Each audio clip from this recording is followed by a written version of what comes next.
Can other co-hosts admit people from the waiting room? I also just disabled the waiting room, so now we shouldn't have an issue. People should be coming in directly. Okay, good. Okay. Well, it's 6:36, so we should get started.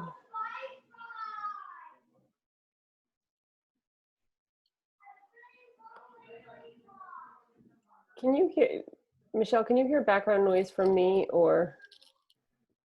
I hear a child. Yeah, but that's I'm me. not sure. Okay. Hold on one second.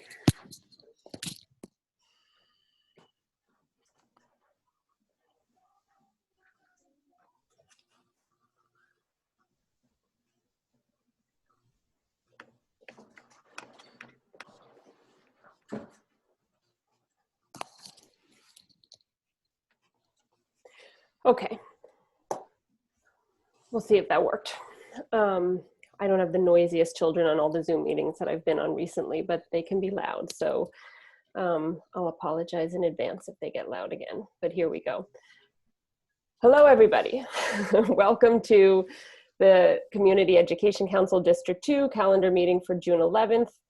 Hello to our council members, to our superintendent, Analda Chumney, to our family leadership coordinator, Jennifer Greenblatt, and our FACE liaison, Michelle Chang, and to all of the parents and students and community members who are here tonight. I have asked our council members to write CEC D2 or council member in their name, whatever they CM before a name will stand for council member, so that you can all see and know who our council members are.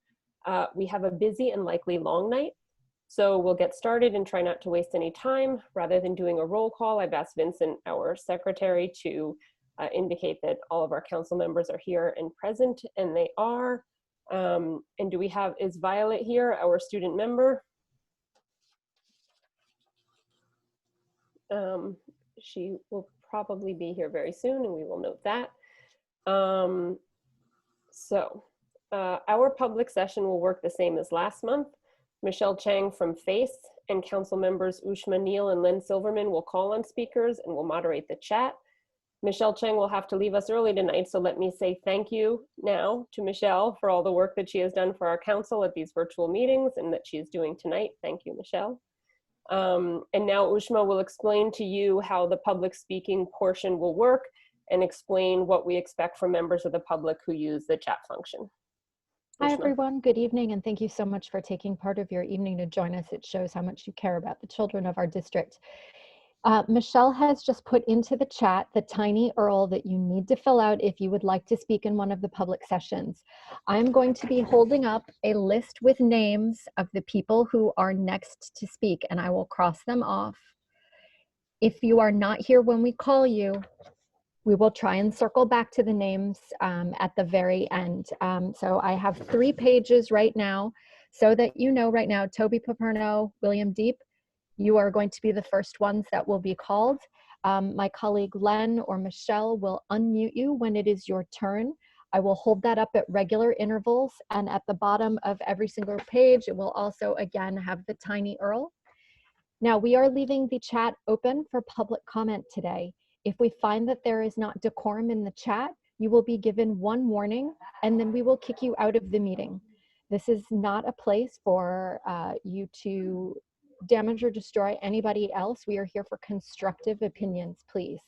So I will say again, and we will remind you all at regular intervals, that while we are keeping the chat open, we are asking you all to be professional. Thank you. Thank you, Ushma. Okay. I will get started with our agenda. The first thing we have on the agenda is the President's report. As many of you know, since our last calendar meeting, at which we passed a resolution asking that our district be able to implement a district-specific admission plan to guide our schools through the upcoming admission cycle in response to the changes from remote learning and COVID-19 and the changes that we have had at our schools. We've still not heard from the DOE how they're going to handle admissions for the 2021-2022 school year. But the DOE has had listening events. By their count, I think at least 40, at which regular parents from every borough weighed in on admissions and sometimes other topics. I want to thank my CEC colleague from District 30, Deborah Alexander, who attended every borough listening event as well as a citywide event and kept track of the parent comment. 71% of parents who spoke on the topic of admissions asked the DOE to keep screened admissions.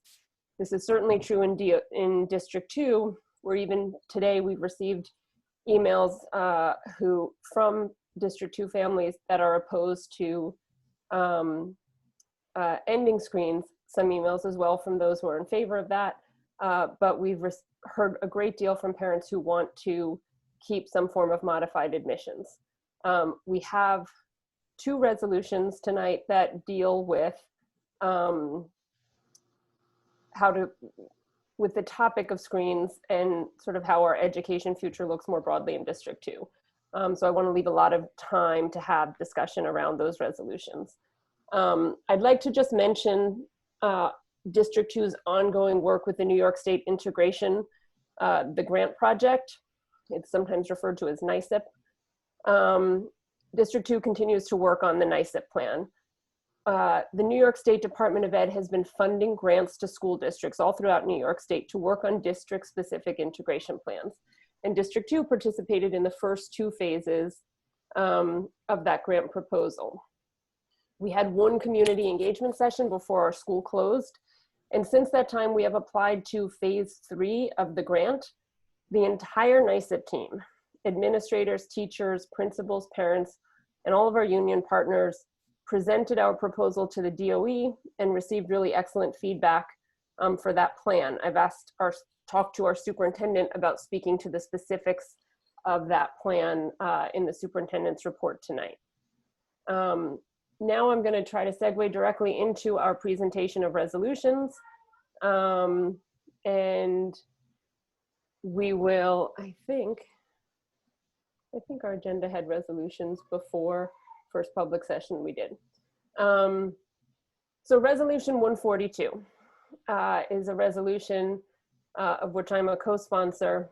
And I mentioned this last month, but I think the audio was a little bit bad and it broke up. So I'll just explain very briefly where that resolution comes from. And I can say the name of the resolution is in support of establishing a fully integrated kindergarten through 12th grade continuum of schools for every student in District 2. It's a mouthful. What does that mean? Really, that resolution had its genesis in 2 separate areas. One is the admission errors that occurred last year, and the other is the NYSIP work that I just referred to. I listened really carefully to all the parents who showed up at our screening committee meeting last year, many of whom were clearly anguished at how hard the admissions process is and how those errors were impacting their kids. And they talked about how it seems to be there are so few seats, especially at the high school level, for students to meet the needs of what the children and the students were looking for in high schools. The schools that are perennially popular in District 2, some of those schools have been created by District 2 families who are advocating for schools to meet the needs, their children's educational needs. So at the same time, as I was hearing that, I've been working with the team on the NYSIP team, on the New York State integration pilot. And it's clear that the disproportionalities identified in our district with our students, identified through that work, will only be remedied by conscious, thoughtful effort, right? And not by a sort of get rid of all screens as if that's a plan in and of itself, because it's not, right? The children most likely to be left out of a screening process are most in need of a district-specific plan that can meet the needs of all children in the district in a holistic and a comprehensive way. I am aware that many will call District 2 privileged and object to what they see as privileged wording. And to that, I simply say our job here on this council is to advocate for district-specific needs, and that means children all across the range in District 2. And it's not as though I'm rejecting a citywide integration plan, because there is no citywide integration plan. 7 years into the Bill de Blasio administration and 2 chancellors deep, we still don't have one. Getting rid of gifted and talented or specialized high schools or all screens is not a plan, right? It's a cop-out and it's a distraction from the failure to educate all children well enough to do well in academically rigorous middle schools and high schools, of which we have too few. I look forward to hearing your thoughts on this and to hearing council members' thoughts on this. I think it's an important conversation. I will try to quickly sum up resolutions 143 and 144 together because they're sort of companion resolutions. For those of you who don't know, the Education Council Consortium is an advocacy group, much like Class Size Matters or Place NYC, but it began with what I think is a truly great idea of bringing together the 32 district councils and the citywide councils under one roof where parents from across the city could work together on the kind of advocacy we all do in our individual silos. My colleague on this council, Shino Tanakawa, is a longtime co-chair of that group, and we agree on some things and disagree on others, but I admire her hard work, the time and effort she's dedicated to advocating for students in temporary housing and others, and her years of service to public schools. I firmly believe in transparency and that elected parent leaders who claim to speak on behalf of 1.1 million students and their families should do so, and their advocacy should be public, like we're doing tonight. The DOE has sometimes treated this group, the Education Council Consortium, like an official body, like a CEC or citywide council. A good example of this is when Deputy Chancellor Adrienne Austin went to an ECC meeting on May 16th and announced that the DOE would not be able to hold CEC elections in the spring. The Deputy Chancellor never communicated this directly to CECs, not to this CEC or others that I've spoken to. And had I not attended that meeting, I would not have heard that news. That's not transparency and it's not acceptable.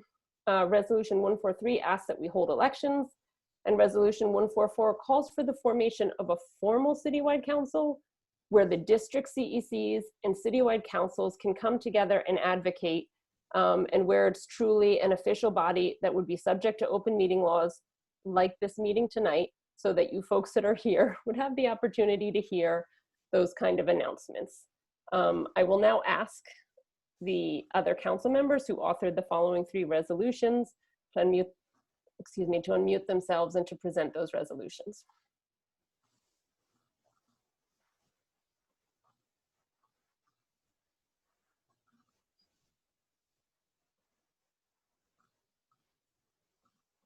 Which resolutions do you want to go next with, Maud? They're numbered. The next one is 145, Summer Youth Program. So whoever is presenting that resolution. Okay, I'll quickly explain. Summer Youth Employment Program is that program run by the city to offer employment to students over the summer. That's exactly what it sounds like.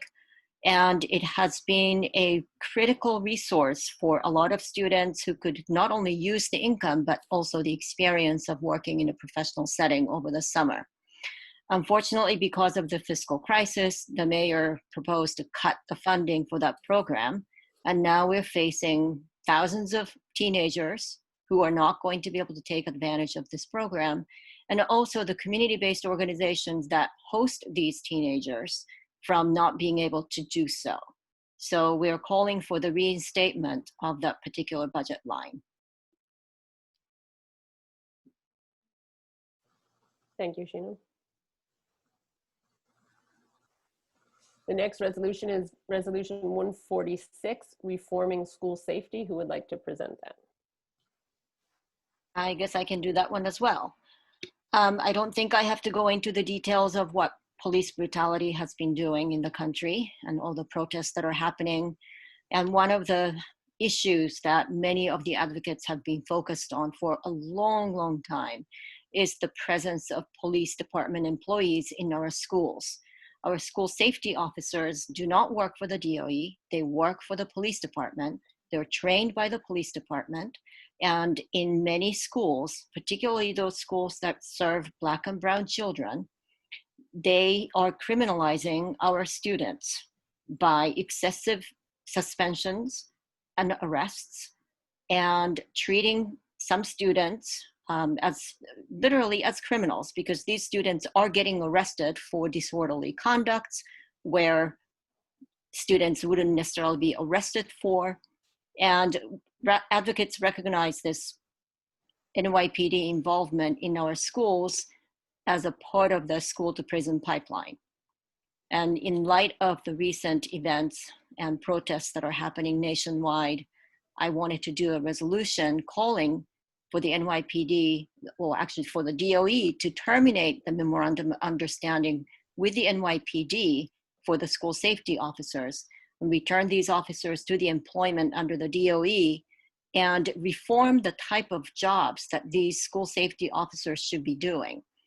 Naturally, they could be the safety officers monitoring who comes and goes into the building, ensuring the safety of our children. But at the same time, we want to envision these safety officers as guidance counselors, social emotional support people, and somebody who can actually employ restorative justice before using punitive measures to discipline students.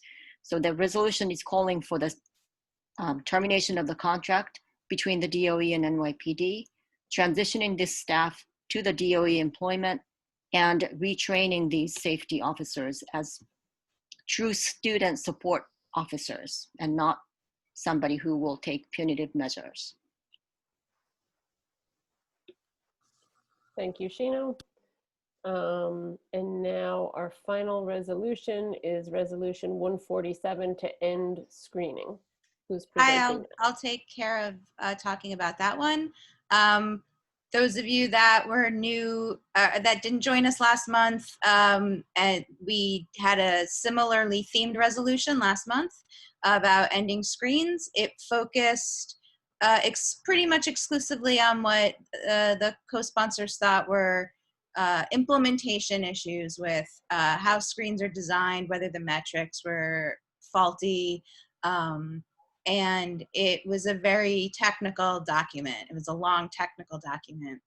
And a lot has changed in our world. Well, I should take that back. A lot hasn't changed since then. A lot of us have become aware of things that were around for a very long time since then. So since our last meeting, we have major city council voted to disband its police department.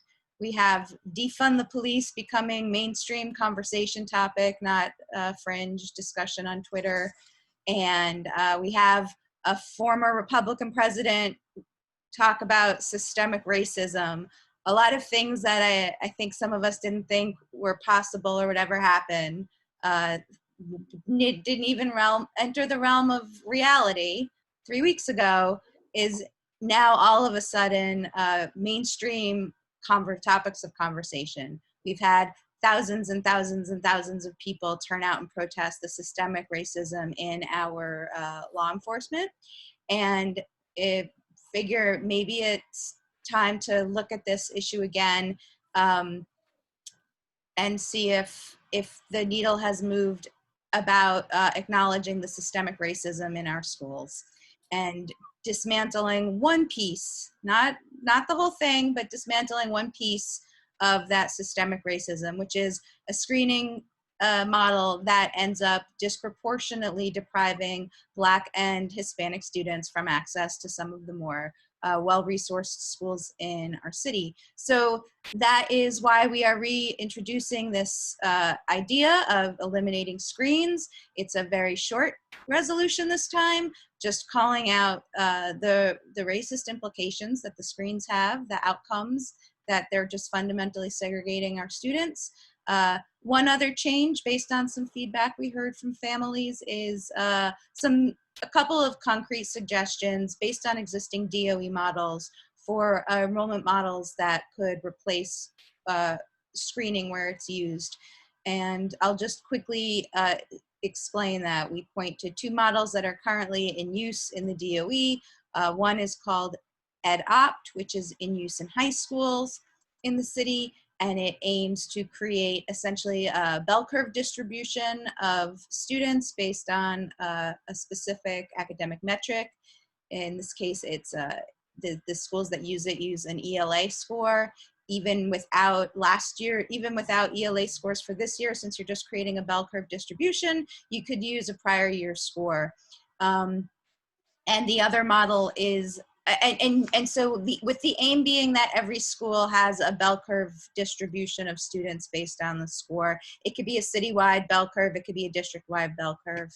The other suggestion is the model in District 15, which is a choice model, and EdOpt is also a choice model. In both of these models, families are still listing the schools that they think are good fits for their family, for their child. That is true in both of the suggestions.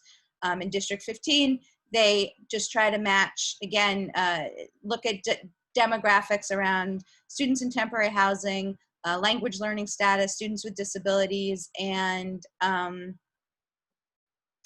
household income, and try to create district-wide targets so that there's no large outliers in any of those subgroups in any of the schools. So those are the two models we've suggested, and that's the resolution that we put forward. Thank you, Robin. Now it's time for the first public session. I'll again direct your attention to Councilmember Ushma Neal, who's holding up the list. We have our first speakers. You will be unmuted by Michelle or by Lynn Silverman, by Michelle Chang from FACE or Councilmember Lynn Silverman, and we will get going. Toby, you're unmuted. Hi, my name is Toby Perno. I am a junior at the Beacon School, and I'm also a member of Teen State Charge. I think that screening schools, sending your kids to a screened school, I think it might not be the best idea.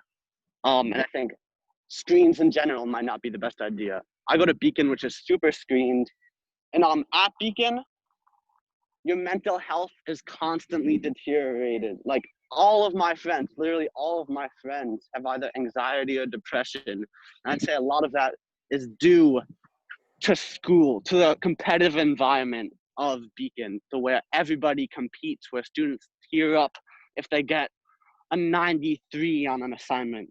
And I think that also, in addition to that, kids of color at my school are regularly targeted. There are racial slurs thrown around all the time. And I know this is not a unique thing at Beacon. Like, I've talked to kids in other schools. I've seen other protests happen at other schools where the same things are happening that happens at Beacon. At other screened schools, racial slurs are being thrown around at kids of color. And I don't know a single person from another screened school that doesn't have some sort of either anxiety or depression. I also just want to comment on the resolution that you guys were talking about establishing a continuum. I think that is insanely messed up. It's like ridiculous. Like, creating you're basically removing your kids from the district. You're removing your kids from like this whole process, and you're removing them from a chance to go to another school with more people of color.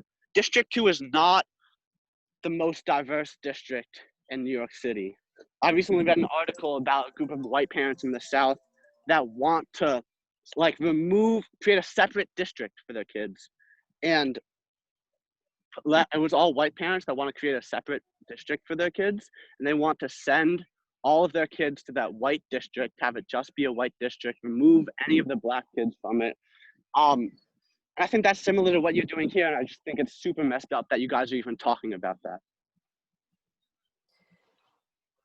Thank you, Toby. I forgot to mention before we go on to our next speaker, we do I don't know how many speakers we have. We do traditionally have a 2-minute speaking time. I will set the timer. You'll hear the timer go off. I'm unmuted for now, and you'll hear the timer go off. If we do want to get to everybody, so we reserve the right to remove ourselves down to 90 seconds if we need to do that to get to more people. But at this point, I'll set the timer at 2 minutes, and we can go to our next speaker. William Deep is next. Thank you so much. So good evening. My name is William Deep, and I'm a junior at the Brooklyn Land School. I'm also a member of Teen State Charge.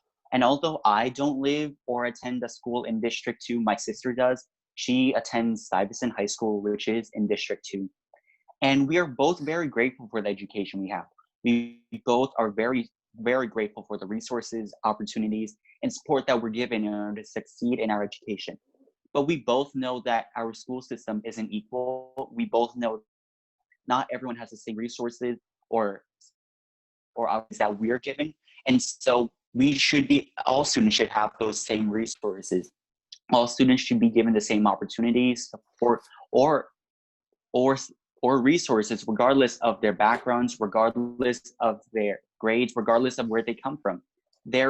What they come from will affect their education. Not everyone attends the same middle school. Not everyone attends the same education place. Not everyone has the same resources. And so we need to eliminate screens. We need to go back to that question. We need to eliminate admission screens so that all students have an equitable chance at their education, for all students to have an equitable education with the same resources, support, and opportunities. Some say that screens allow students who quote unquote work hard to have the education that they deserve. But all students work hard. All students work hard, but not all students have the same resources in order to have the same performance as students from more affluent backgrounds. We need to have an admissions system that provides an equitable chance to all students. And that admission system is no admission system. We need an admission system with no screens, because all students deserve an equitable education, because all students work hard, but not all students have the same resources. So I urge the CEC to advocate for the elimination of screens, and I urge everyone to do so. Thank you. Chen Kwok, you're next. Yes, hi. All this talk about screens, it's about academic rigorous programs to be offered to kids who are high performing. The question is really access. It's the same thing with G&T. There are places where there's lots of districts with low income, Black and Hispanic with 0 programs. There's districts all over the city that don't have a single academically rigorous middle school or high school. So that's the problem. It's the access. All kids deserve to be challenged. All kids deserve to have the appropriate education. And we assess kids. We test kids because we want to know how they're doing, how a school system with 1.1 million students is doing its job. The fact that the chancellor is trying to do away with all those measures is just hiding his failures. 30% of Black and Hispanics are proficient. That's a shame. What is happening? From K to 3, that's what's happening. We should focus on those. I don't see any proposals, any resolutions to say, how do you address that failing from K to 3? You should be ashamed of yourself for focusing on the after effects, not the during. So you should focus on that and not anything else. Thank you. Thank you, Chen. As is our practice, we're going to, I believe we have Assembly Member Harvey Epstein here with us, and as is our practice, we're going to allow the Assembly Member to speak to folks here. And if any of the co-hosts go, I just see you, Harvey. Matthew, are you eating? Make sure you're unmuted, and make sure Matthew's eating. Yeah, most important that Matthew's eating. I think that's what I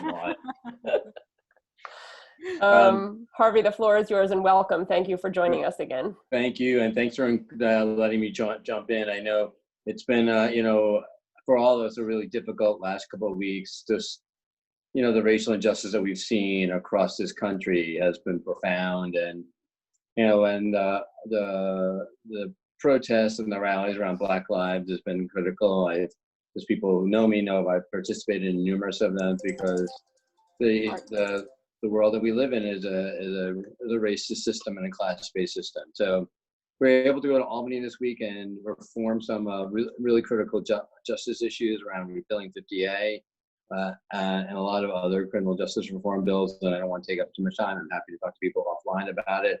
But the most important thing I think people really need to pay attention to, first and foremost, is the budget. I don't know how many people know that the governor's planning some proposed cuts, as well as the mayor's planning proposed cuts in education. The governor's cuts could be 20% across the board. That will mean our schools are going to get devastated. We will have cuts that will push us back 20 years with revenue. And so if this comes to pass, if we don't get federal dollars, it's going to be really difficult. We have up to $13 billion deficit in the state and $8 billion deficit in the city. So we're going to need more revenue sources to make this happen. There's a Revenue Justice Coalition that I'm part of that includes education organizations, because as a public school parent and as someone who cares deeply, and I went to public school, my kids are public school in the city, it's really, really critical that we think about a plan moving forward to ensure that our kids are, especially after the home learning, which some families are doing well and some are just, it's the bias against people who are lower income is awful. The cuts will just be atrocious. So my thought is, we really should rally around that, rally around supporting families. I know there's a lot of conversation about screens here, and I'm happy to hear more. My general take has been that screens are just not good. I don't know any fourth grader who doesn't get to school on time because they decided not to get to school on time. A lot has to do with their families. So the idea that attendance should matter for middle school, it seems not a great process, especially in this moment. And the idea of having all better schools across the system is a great theoretical idea. But right now we're in a system that we have, and we need to think about how it's accessible to more families across, the economic and racial spectrum. So I'm going to listen to other people, and if there's a moment people more lets me give a couple of questions, I'm happy to do it. But at the end of the day, we have a system that's clearly unjust, and it's really driven by race and class. And to deal with those issues, we're going to have to figure out a path forward. And we can't continue to do the same thing we're doing, because it's clearly not working for so many of our families. Luckily, my kids, both their parents are educated. My kids are going to do fine. My kids are going to be successful and educated, and they will have probably decent lives. It's just they're not the kids I worry about. Just other kids across our city who don't have those many opportunities. In some of my high schools, I'll just say that less than 50% of the kids have been even showing up for schools. So we have some schools where less than 50% of kids are showing up. What does that mean for those kids going forward? I'm worried, and we need to do more, and that's on all of us, because we all are in this boat together. We may be on different things, we may be on different levels, but we're going to impact each other throughout the rest of our careers here in New York. Thank you very much. And yes, if people have questions, they can certainly ask questions. People can raise a hand. And if not, we're going to jump back into our speaking list. I don't see any hands right now, so we're going to go back to our speaking list. Ushma, who's our next speaker? Thank you. Be well, everyone. Thank you. And I'd like to remind everyone for decorum in the chat, or we will shut it down. So our next two speakers, Rachel and Scott, I don't see your full name labeled in participants. If you can just right click on your name and rename yourself, then I will put you back into the list right after we go to, so I don't see Elka either. Is that Jamie Huang or Janie? Jamie Huang. Okay, I see Janie, so I'm gonna unmute Jamie first, and then I'll try Rachel, Scott, and Elka again if they rename themselves. Am I unmuted now? Yes, yes, you are, Janie. Okay, now you can see me. Okay, very good. Sorry about that. Okay, so critics say screening is unfair and leads to segregation, that rich families are paying for test prep and tutoring and have an advantage in getting to all these same schools. Then why is it that so many students in these academically screened schools come from minority low-income families, many of them who are first generation or ELL, English as a second language students? I think by removing the recognition of hard work, you're just discriminating against these kids without tackling the root causes of segregation. Thank you.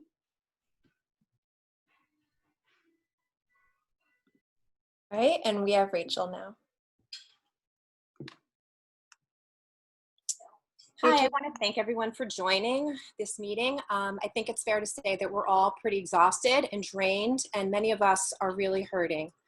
Speaking as a white woman, I am overwhelmed by the images of the death of George Floyd, by the peaceful protests and other displays of force within our city. As parents, our hands are full with extra household chores, kids at home 24/7, fear of financial insecurity, illnesses, and all of these resources flooding our inboxes on how to speak to our children about race. What if instead of buying a book about becoming an anti-racist or the many titles that are out there, what if instead of talking to our kids about racism or buying a book, we showed our children with our actions that we support their education and the education of all children by desegregating our district? What if we gave our children the opportunity to sit next to people who look different, with different skin tones, and come from different socioeconomic backgrounds, and to learn with other children who look different from them? What if they graduated from diverse schools such as these with direct personal experience of working, playing, and collaborating with kids who are other?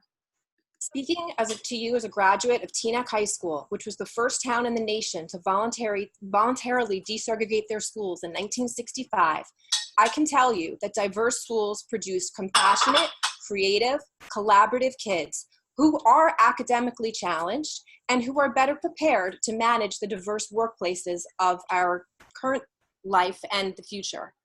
All across the globe, corporations and organizations are seeking to hire employees with these exact skills. And it's time that we adopt an EdOpt or a District 15 model within the District 2 middle schools so that our kids can lead us to a more just society. I support the resolution that Robin Broshi proposed. Thank you. Next, we have Scott Bono. Hey folks, my name is Scott Bonnell. I'm the parent of 2 District 2 children, a 10-year-old at PS 151 and a 13-year-old at Wagner. Hi, Jen. I'm also a sales executive of a fast-growing publicly traded software company, which would lead one to believe I know how to put my name in Zoom correctly, but that's a separate problem. I am speaking to support the elimination of admission screens with a slightly different take on this. As you might expect, over the past few weeks, the top topic at our executive meetings within my company has been the importance of continuing to build strong and diverse teams. We talk about hiring smart people who know how to effectively work with people from diverse backgrounds and experiences to drive outsized results. Recent announcements from organizations like Goldman Sachs, who will no longer take an organization that doesn't have at least one diverse board member public, have filled the news headlines. If we are to produce tomorrow's leaders, we need to nurture and develop these skills. Eliminating admission screens will create more diverse schools that will produce students who have these skills and better prepare them to be the leaders of tomorrow. No whiteboard talk for me, just straight talk.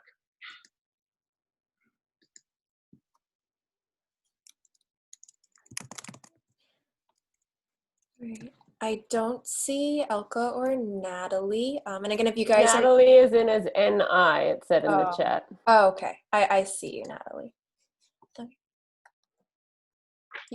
Hi, can you hear me? Yes.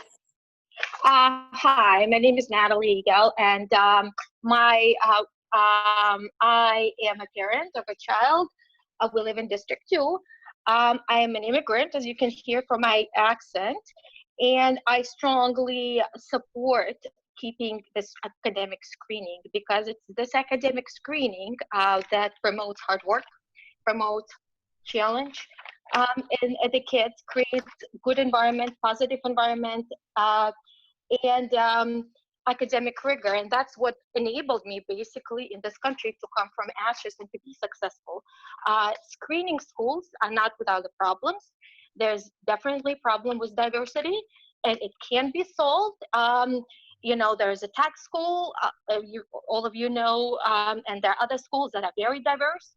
I'm sure most of you know it's not a screening school, but most of you know that when there were more gifted and talented schools in Brooklyn in end of 80s, beginning of 90s, Brooklyn Tech was the most diverse high school. So we have to create more screening schools. I mean, boroughs like the Bronx have no screening schools at all. By creating more seats for these kids to be able, so that the kids are not competing for the seats, we can make the system better. Now, I am strongly pro keeping screening schools because something that works should be kept, and without destroying it. Perhaps a certain amount of seats can be allotted to low-income families perhaps the system can be tweaked otherwise, but we should not punish the kids that work hard and academically try to succeed by eliminating the schools. Now, I just want to mention the student that went first was talking about that how sending the schools may not, sending the kids to screen schools may not be a good idea. I think a student from Beacon. I would like, I've seen the resolution against eliminating the screen schools, and I've seen the co-sponsors for the resolutions. My understanding is, again, that they're selected by the parents of District 2, who are majority of the parents, a lot of them are pro-screening schools. I would like to bring up a point of transparency. I would like, I think it's an opinion is okay. I mean, your opinion against screen schools is as valuable as as opposing opinions, but I think transparency is important. And I call you to speak about your own children and your choices that you have made, whether you kept your children in screening schools, where they have attended screening school, where they currently attending screening schools, and why haven't you taken them out from screening schools if you believe, if you changed your opinion about these schools being— Natalie, you've gone, thank you for your comments. You have gone over time. Thanks. Can people hear the buzzer that goes off? I'm using my phone as a buzzer. No, sorry. You're not able to hear it? No, I wasn't sure if you were able to hear it or not. Sorry about that, yes. If it hasn't been heard yet, let's see. Can Vincent or Ed, I'm going to ask either one of you if you can put a piece of paper with a 30-second timer, statement on it, just something to hold up and keep the timer. Vincent is raising his hand. He's going to do that. Yeah, I will do that. If you can flash 30 seconds, 90 seconds in, and then just politely interrupt people. That's my least favorite job. So if you can do that, that would be great. Okay, next speaker we have. So Elaine Williams Bethia, I don't see you. If you are here, please rename yourself to your full name or just message me. Next up, we have Robert Osborne. Hi, everyone. My name is Robert Osborne. As a Black person, I remain angered about the murder of George Floyd and so many African-American men and women by the police. But I've also been heartened by the fact that for the first time in my life, I feel like our society is questioning their assumptions and really listening with regard to the systemic racism of our policing. I've sat through many of these CEC meetings listening to calls for our district to keep screens as the basis of our admissions process. As with regard to racism within policing, I'm hopeful today that some of you are questioning your prior assumptions about our admissions system. Our current system is one of systemic racism. When you look at how segregated our schools are and the admissions criteria we use, there's no getting around this ugly fact. I hope today you're listening and have listened with an open mind to those of us who are calling out the system for what it is, systemically racist. Thank you. Next, we have Tiffany Winbush.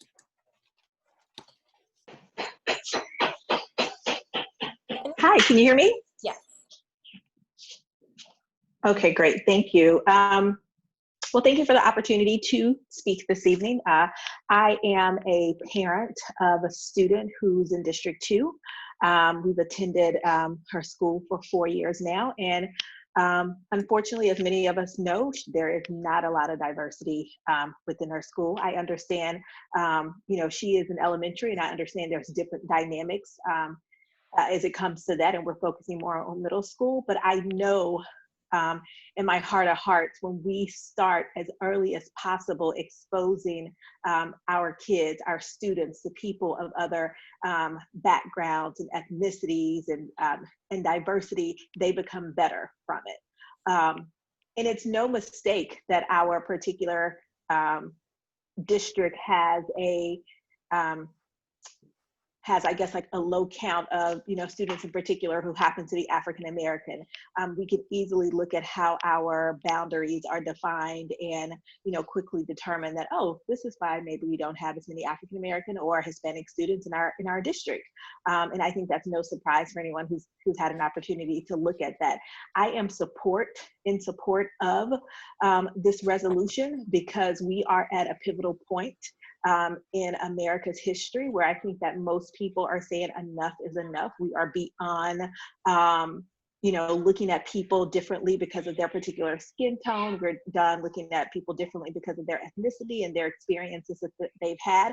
And this is an opportunity for us to be on the right side of history by supporting this particular resolution. This is us determining that we are going to move forward and make our district and our country as a whole better because we've decided to have a really tough conversation and do things that's really difficult and maybe upset some parents in the process, but I think ultimately and overall our students will be better for it in the long run.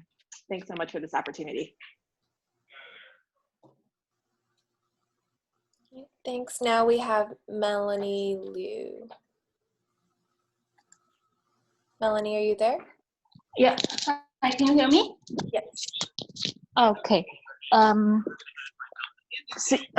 think since Chancellor Karanja in office, he's trying to get rid of all good performing schools. Is it really okay to pull everyone down instead of raising everyone to the higher level? I understand many IEP kids have not got support from DOE. Many poor performing schools have not got support from DOE. It is DOE who should be blamed. Why we have to punish our 4th and 7th graders by changing the admission this year?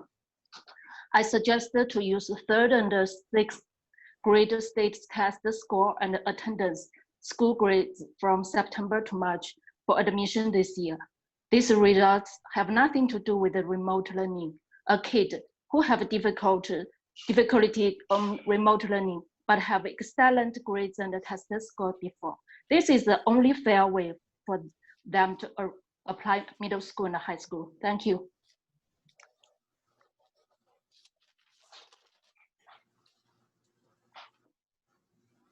Next we have Alexa Canarella. Yes. Good evening. My name is Alexa Canarella. I go to the New York City Lab School, and I'm a member of Teens Take Charge. I'd like to begin by acknowledging my privilege as a white student. However, I likely would not be here tonight if I had not attended a screen middle and high school. While this may come as a surprise, this inequitable system has negatively impacted my peers and me academically and socially. This is not my school's fault. This is the system's fault. The combination of screens and District 2 priority is unacceptable. It is quite possible that students in District 2 can go from K through 12 without interacting with a classmate of color. How are we supposed to eventually work in an increasingly globalized world without collaborating with and learning from people who don't look like us or have different perspectives? We need to not only be concerned about our personal education, but also care about others. It's atrocious that a public school system has screened admissions that discriminate. The city prides itself on being multicultural and progressive, yet our schools are more segregated than the 1960s. All students are being failed by this system. An EdOp system is fair for all. Change is long overdue. Thank you.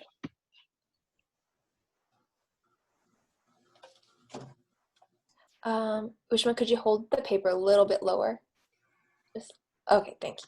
All right, next we have Jill. Jill, you're unmuted.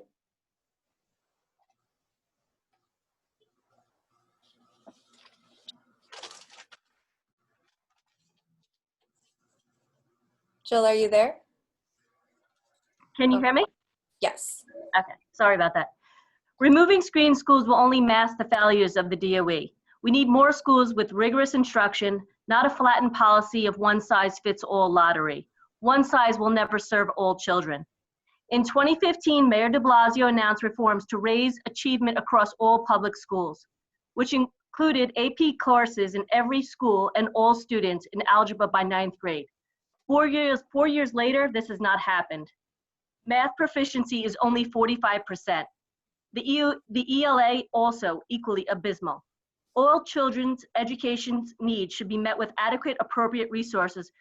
For some, this is a screen school with rigorous instruction. I vote for the opportunity to send my child to a screen school, just like Mayor de Blasio, Chancellor Carranza, Robin Broshi, and CEC members also Eric Goldberg, Emily Holmstrom, Shino Tinikawa have done with their own children. Thank you for your time.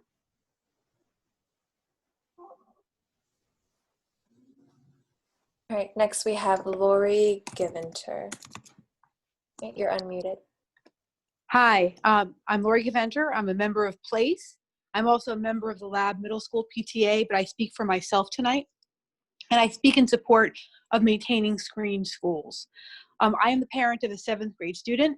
He is also a student with disabilities. He's a vulnerable student, one of many vulnerable students throughout the city. Students who are vulnerable because of poverty, because of race, because of disability. And these are the students who have the absolute most to lose and who will be the most harmed by the abolition of screens. We must make rigorous academic instruction available in every school, in every borough, and at every grade level. That is the only path these vulnerable students have to success. This CEC is supposed to be a representative body. It is hard to square that with efforts by some members of it to abolish screening. The DOE has had numerous meetings. We've learned that 70% of the speakers support screening. We know the majority of D2 parents support screening. And even several of the sponsors of this resolution send their own kids to screen schools, as have some of the very eloquent students tonight who spoke against screening. They also attend screen schools. For this reason, I urge the council to reject this proposal and to vote to retain screen schools in D2. Thank you.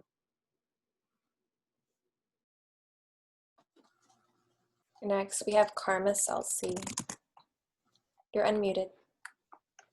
Hi, my name is Karma, and I'm a senior at NYC Lab High School. I help make up a mere 4% of Black students here, largely due to our District 2 priority and academic screens.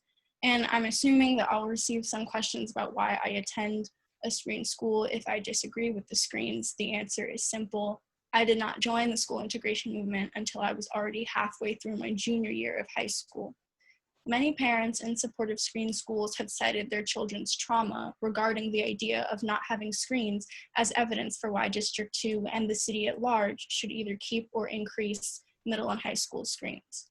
Competition should not be hailed as the sole stimulus or motivation for any student, and lacking competition is not equivalent to trauma. Trauma is Black and Latinx children watching people that look like them get murdered by vigilantes and police officers. Trauma is Black and brown students hearing other parents refer to them as the lowest common denominator, as was previously stated in a CEC D2 meeting, because of a man-made achievement gap that was always meant to leave marginalized youth behind. And so much of this trauma stems from perpetuating these very homogenous learning environments that so many New York City students grow up in. Screened, segregated schools create superiority complexes that form some of the strongest blocks holding up the pyramid of white supremacy today. Thank you.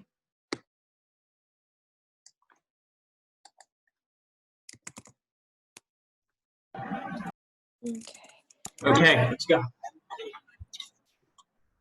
Hi, my name is Damari, and I live in the Bronx, and I go to PS290, and I'm going to, the middle school I'm going to is WAC. Hi, my name is Georgia. I live in Manhattan. I also go to PS290, and I'm also going to Wagner with Jemiah. We want a great elementary schools in every neighborhood. We want gifted and talented programs that kids in all boroughs have access to. We want all kids to be prepared for middle school and given the opportunity to succeed when they get there. We want after-school academic enrichment for all students so they can succeed in elementary school and placed into the best school for their academic success.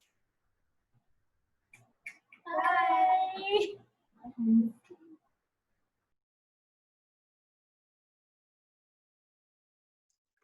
Hans Stroher, you are next. Hans, are you there? Okay, I'm having some trouble unmuting Hans. So Hans, if you are there, just let me know. We're gonna move on to Kaushik.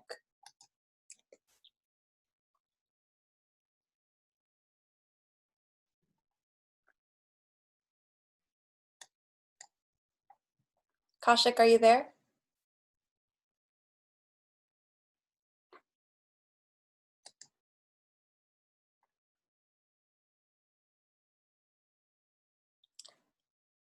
Kaushik, are you there? Okay. And then Kaushik, if you are here, just let me know later. Moving on to Christopher Duro. Hello, my name is Christopher Duro. I am a teacher at NYC Lab High School, and I'm here just to amplify the chorus of student voices who are advocating for the removal of screens. I think it's important that we listen to the language that we are using when we're talking about removing screens, and we need to listen to the evidence that was cited so beautifully by Karma, right? The fact that Black and brown students are less likely to get into these screen schools is reflective of one or two truths. One, that Black and brown students are inherently less intelligent and talented, or the system is racist. And I think if we look critically and have honest conversations, we can see the ways in which screening contributes to perpetuating that racism in our system. I think it's important that I also mention that I am a school abolitionist. I think traditional schooling was rooted in the idea of assimilation and compliance, and I don't think it's a true measure of intelligence. I think we need to move away from this idea that school is a transactional relationship and to destroy the delusion that grades are a reflection of hard work, right? Someone who is raising their siblings, someone who is working a job and going to school and happens to have a C does not mean that they are less intelligent or not as hardworking. And I think that we should work in schools that recognize that. Thank you.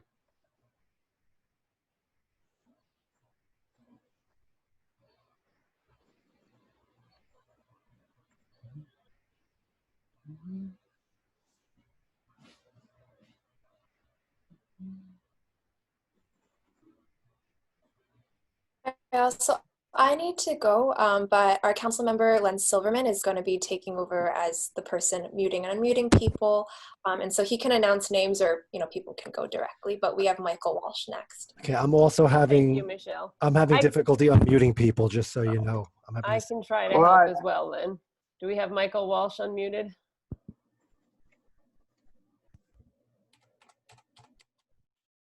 I believe now I'm unmuted. Thank you for letting me say I speak in support of the abolition of screens. New York City has one of the segregated school systems in the country, and this does not reflect the values that we are as a society.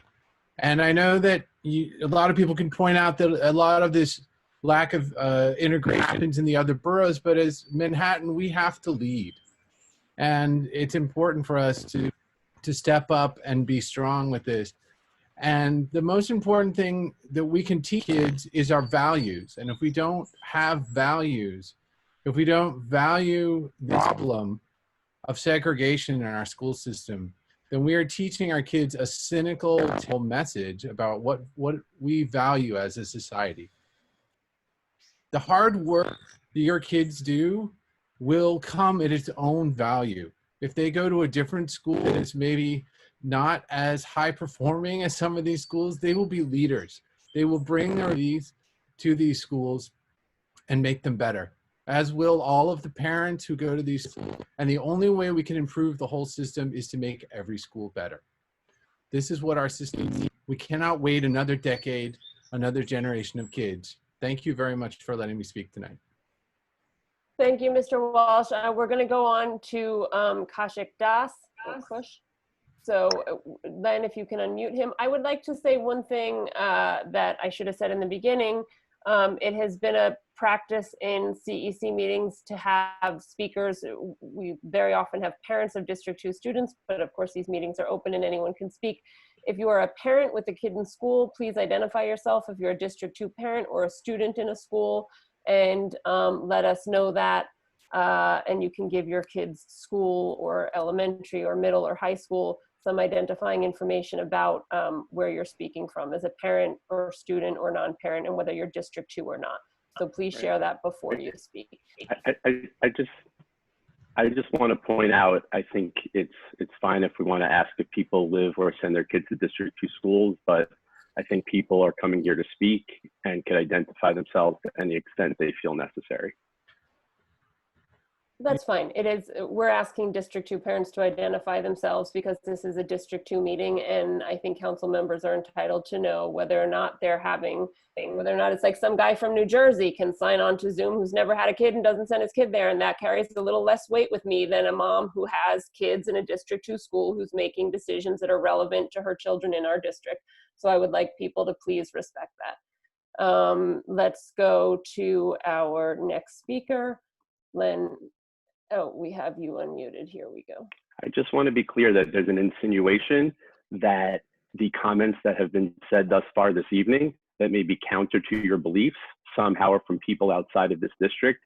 And I want to be very clear that that is in no way, shape, or form the case. And I hope that because people are advocating for what they believe in doesn't mean they're from not in District 2. Eric, I'm making no insinuations. I always say exactly what I mean. And people can say what they want to say. Who cares? Go ahead. Why don't we move on to our next speaker? We are speaker? certainly going to move on. I am not insinuating anything about anything. I think that parents should identify themselves as District 2 or not. And let's go to a District 2 parent now. Go ahead. Kashik Das. Yes, thank you. I am a District 2 parent. I'm a parent of a 4th grader, and I'm an SLT member at PS 33. It's not that I believe in screen schools. I believe in academically rigorous schools. Unfortunately, that means identifying students who can handle this rigorous workload. There is no way around this. The DOE says that all students are, the DOE believes that students have a right to an education that meets their individual needs. Do you not believe this for these students? I believe it for these students. I believe it for students with IEPs, with ELLs, with special needs. Eliminating screens fails all students. Those with special needs and those performing above grade level. I'd also like to call out specifically members of this resolution 147. Eric Goldberg, Robin Broshi, do you not pay attention to the citywide town halls or the Manhattan town halls? Are you not supposed to represent these people? The citywide town hall wanted in favor of screen schools 59-17. Manhattan was almost 2-1. Are you not supposed to represent these people? Did you even poll the people in your own schools or the other schools that you're supposed to be liaisons for? I know Ushma Neal and Shino Tanikawa have a cozy appointment, and maybe they don't feel themselves subject to this threshold, but you absolutely should. I agree with Maud Marin in her proposal 142. The problem starts much earlier. If we have to provide more opportunities for children of all needs, of all types, of all abilities, and all races much earlier. And in case anybody's wondering, my kids are brown. They are half Hispanic, half Indian. And I kindly ask everyone else, all the other people, to stop speaking for my brown kids. This is what we believe as a family. Thank you.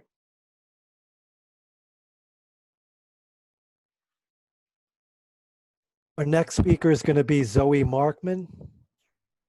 Good evening. I'm a high school senior at the High School of American Studies. I'm a member of the Miss Education podcast, and I'm also speaking as a resident of District 2. I attended District 2 elementary and middle schools. And I'm sure everyone here would agree that the point of our public schools is to teach all children.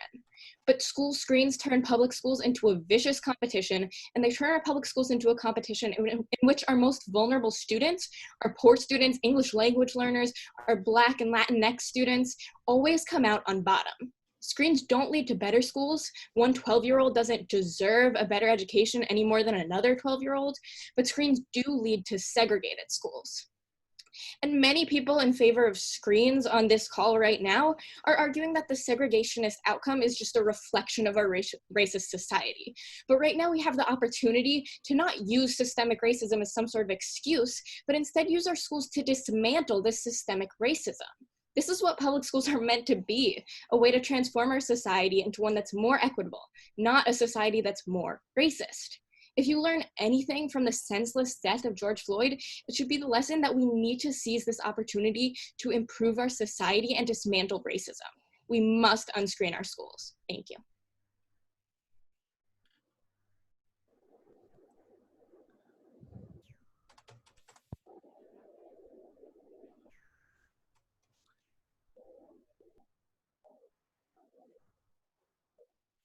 Here's our next speaker is Salma Elamin. I don't know if I'm getting that first name right. Lynn? I'm trying to unmute. Yeah, she's unmuted. Yep, I'm on. Hi, my name is Salima Elamine, and I have a son in District 2. He goes to PS 111. And as an African American woman, I support ending screen schools. I am disappointed at how segregated these schools ended up becoming. And I believe that we should focus our efforts in making all schools as rigorous for all students. And that should be the goal in which we should try to work towards. I've also seen, just in my son's case, kids getting stressed out about attendance and about taking tests and studying for them. And this is not the point of learning, of going to school. They should enjoy themselves. And in a post-COVID pandemic world, the dependence on attendance seems not the way to go. If people are sick, they should stay home, or if they need a mental rest, they should do that, and that should not count against them. But thank you so much for this forum, and I'm really impressed with all the children who are speaking. They are really quite wonderful. Thank you. Okay, our next speaker is Emma. Is it Edelman? Yeah, that's right. Hi there. I'm a student at Beacon School, which is an incredibly screened school.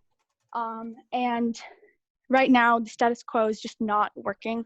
I got into Beacon. I had an incredible advantage at getting into Beacon because of my various privileges and how I was added an advantage to thrive academically because of resources I had.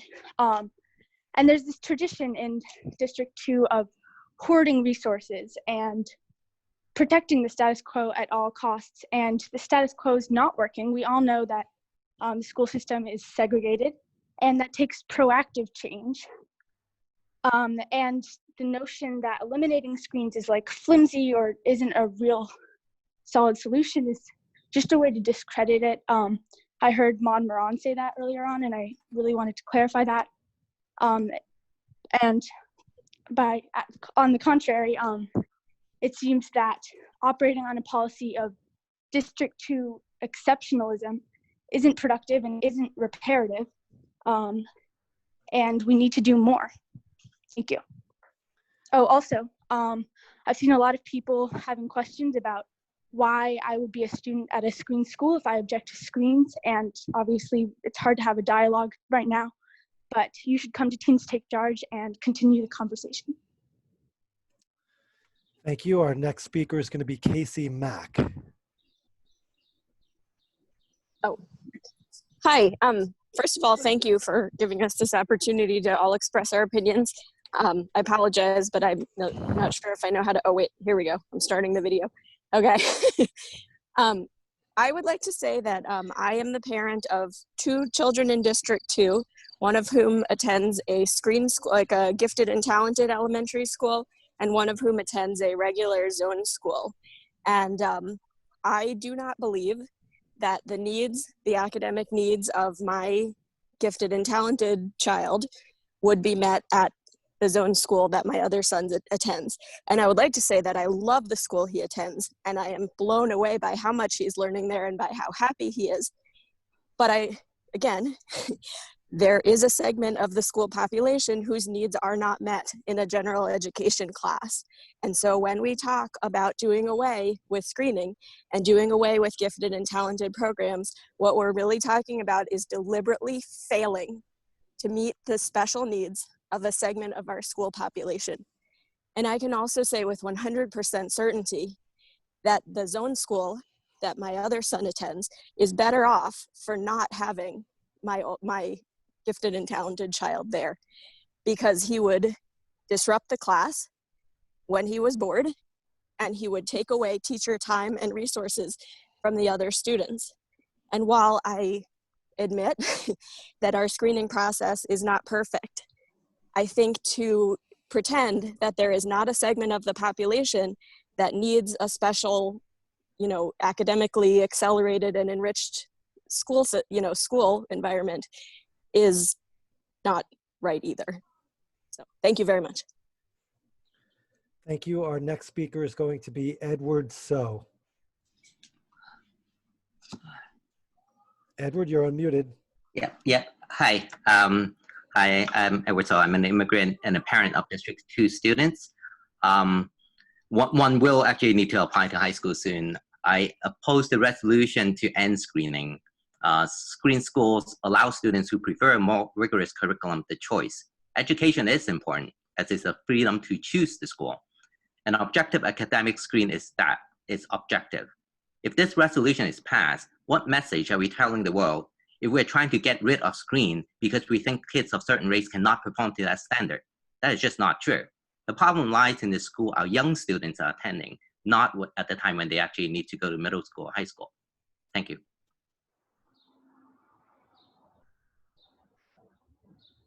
Okay, our next speaker is going to be Phil Wong. Hello, can you hear me? Yes, we can. Yes, hi. Thank you, members of CEC2. Thank you for giving me the opportunity to speak. My name is Phil Wong, the president of CEC 24.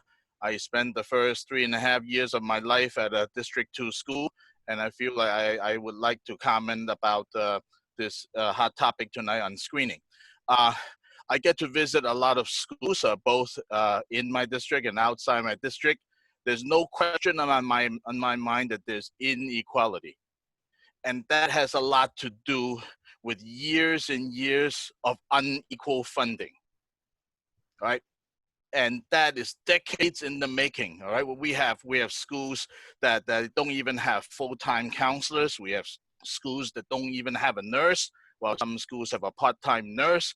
We have schools that have many after-school programs. We have schools with no after-school programs. There's no question in my mind that these problems were decades in the making, and by removing screens, that does absolutely nothing to resolve these inequalities. I get this, it took me a while to understand, okay? But that is not, the inequalities in the schools we have today is decades in the making. All right, and is not caused by screening. And somehow I hear speakers, oh, let's get rid of screening, then that's so be all and all, everyone will be equal, and then we'll fix these problems. It won't. Okay, these are two different issues. In identifying schools with inadequate resources is a better way to solve problems and bring up the playing field than, oh, let's get rid of screening. Right, that is two different issues. It's two different issues. There's identify the problems. Why is there funding inadequacy? Work on those and bring all the schools up. That is the way to solve the problems of the inequalities or the racial diversity problems that everyone is talking about. And okay, I'm done with that. And second is that there's an important problem is that those people who propose removing screening have sent their kids to screen schools. I think you cannot argue from both sides of this argument. If you support screen schools, your time is up. Okay, thank you. Right? If you don't support it, then don't send your kids to screen schools. Thank you. Okay, we lost Ushima, who has access to the list of speakers. I think I see Ushma, and Ushma's on the second page. Oh, there we go. Elka, Samuels. Okay, sorry. All right, we're going back to some that we skipped. Elka, Samuels, we're going to unmute you now. And then this is it for who has signed up to speak. Can you say the name of the second person, Ushma? Elaine Williams. All right, so we're looking for Elka and I don't see Elaine either. Elaine Williams Bethea, and then Hans Storer. I saw Hans. Let's see Elaine. Let's try Hans. There's Hans. Hans, we're unmuting you. Oh, hello. Hans Storer, District 2 parent, Lab Middle School Parent Association member at large. And here we are at the latest episode of the drama, Never Let a good crisis go to waste. It is so frustrating to constantly have to defend against the sowing of chaos in our schools. With all due respect to the resolution 147 sponsors, probably I will not change any minds tonight because we're contending with an ideology that calls itself anti-racist, but that cannot achieve its goals without judging children and people by the color of their skin, not by the content of their character. This is shameful, and it sounds to me the very definition of racist. This resolution to remove screens has a number of fatal flaws that I'd like to point out. Fatal flaw number 1, at least 3/4, maybe all of the sponsors of this resolution sent their own kids to screen schools. Why haven't the sponsors of this resolution pulled their kids out of their screen schools? Until they can cogently answer this question, the resolution should be tabled. Fatal flaw number 2, the CEC members are elected to represent parents in the district. In the DOE 5-borough listening series, 70% of Manhattan parents who spoke on the issue voiced support for screen schools. How is the resolution to eliminate screens representing the 70% of parents who support screens? Fatal flaw number 3. How will eliminating screens improve education K through 3, where the academic gaps begin? We support instead academically challenging education for all students in every school and every district. Why are you focused on eliminating opportunities to students to attend challenging schools instead of increasing opportunity for all students? Hans, your time's up. Thank you. The last of anyone who had signed up to speak.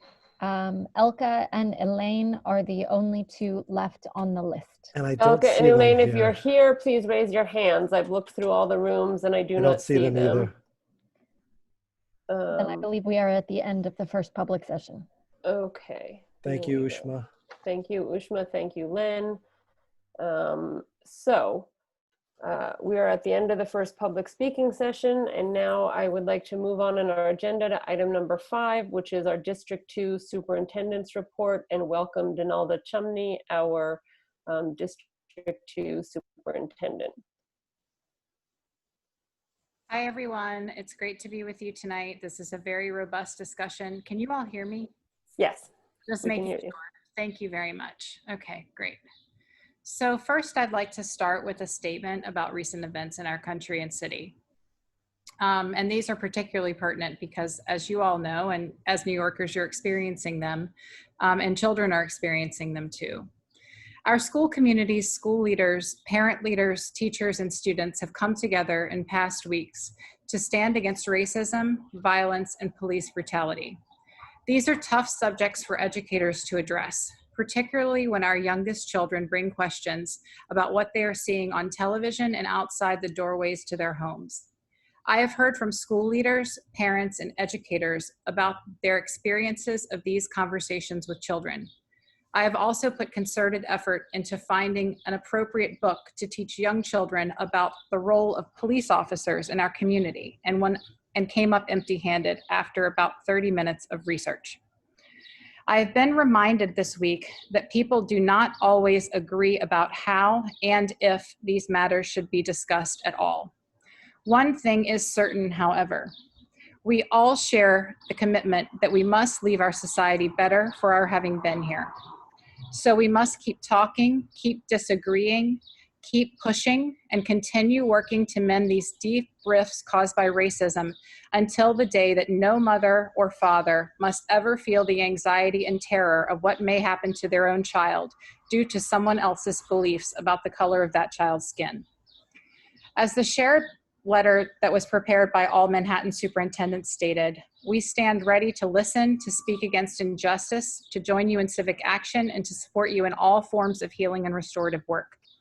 Even during this period of remote learning, we must remain closely connected. No member of our beloved community, especially our students, must process these intense feelings alone. There is tremendous strength in unity, and we stand ready to hold a healing space for you. So I'm speaking on behalf of our principals, our teachers, our parent leaders who I've talked with about this, and these are very trying times, and the need for unity against this type of racism and violence and police brutality is greater than ever. And so I know that we are all on the same page about those things and have some very deep disagreements about how to go about mending this problem. But we as a district, no matter what happens, with screens, without them, are committed to racial justice and making sure that every child gets the full measure of their birthright in this country to an excellent education that will lead them to achieve the future of their dreams. So I'd like to give a nice update, meaning the New York State Integration Project. We have applied for the third round of the NYSEP grant work with the state. And this third round of funding comes with about $3 million per district. It's money that's already encumbered by the state. So there will be between 6 and 8 districts statewide that are selected to take on this work. And we are one of about 16 districts that was asked to apply for round 3. And there are 2 prongs to the New York State Integration Project work that we've done so far, and 2 that we hope to expand considerably in phase 3.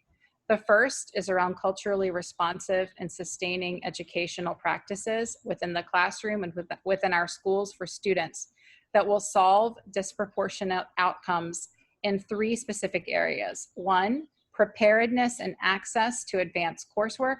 2, student discipline.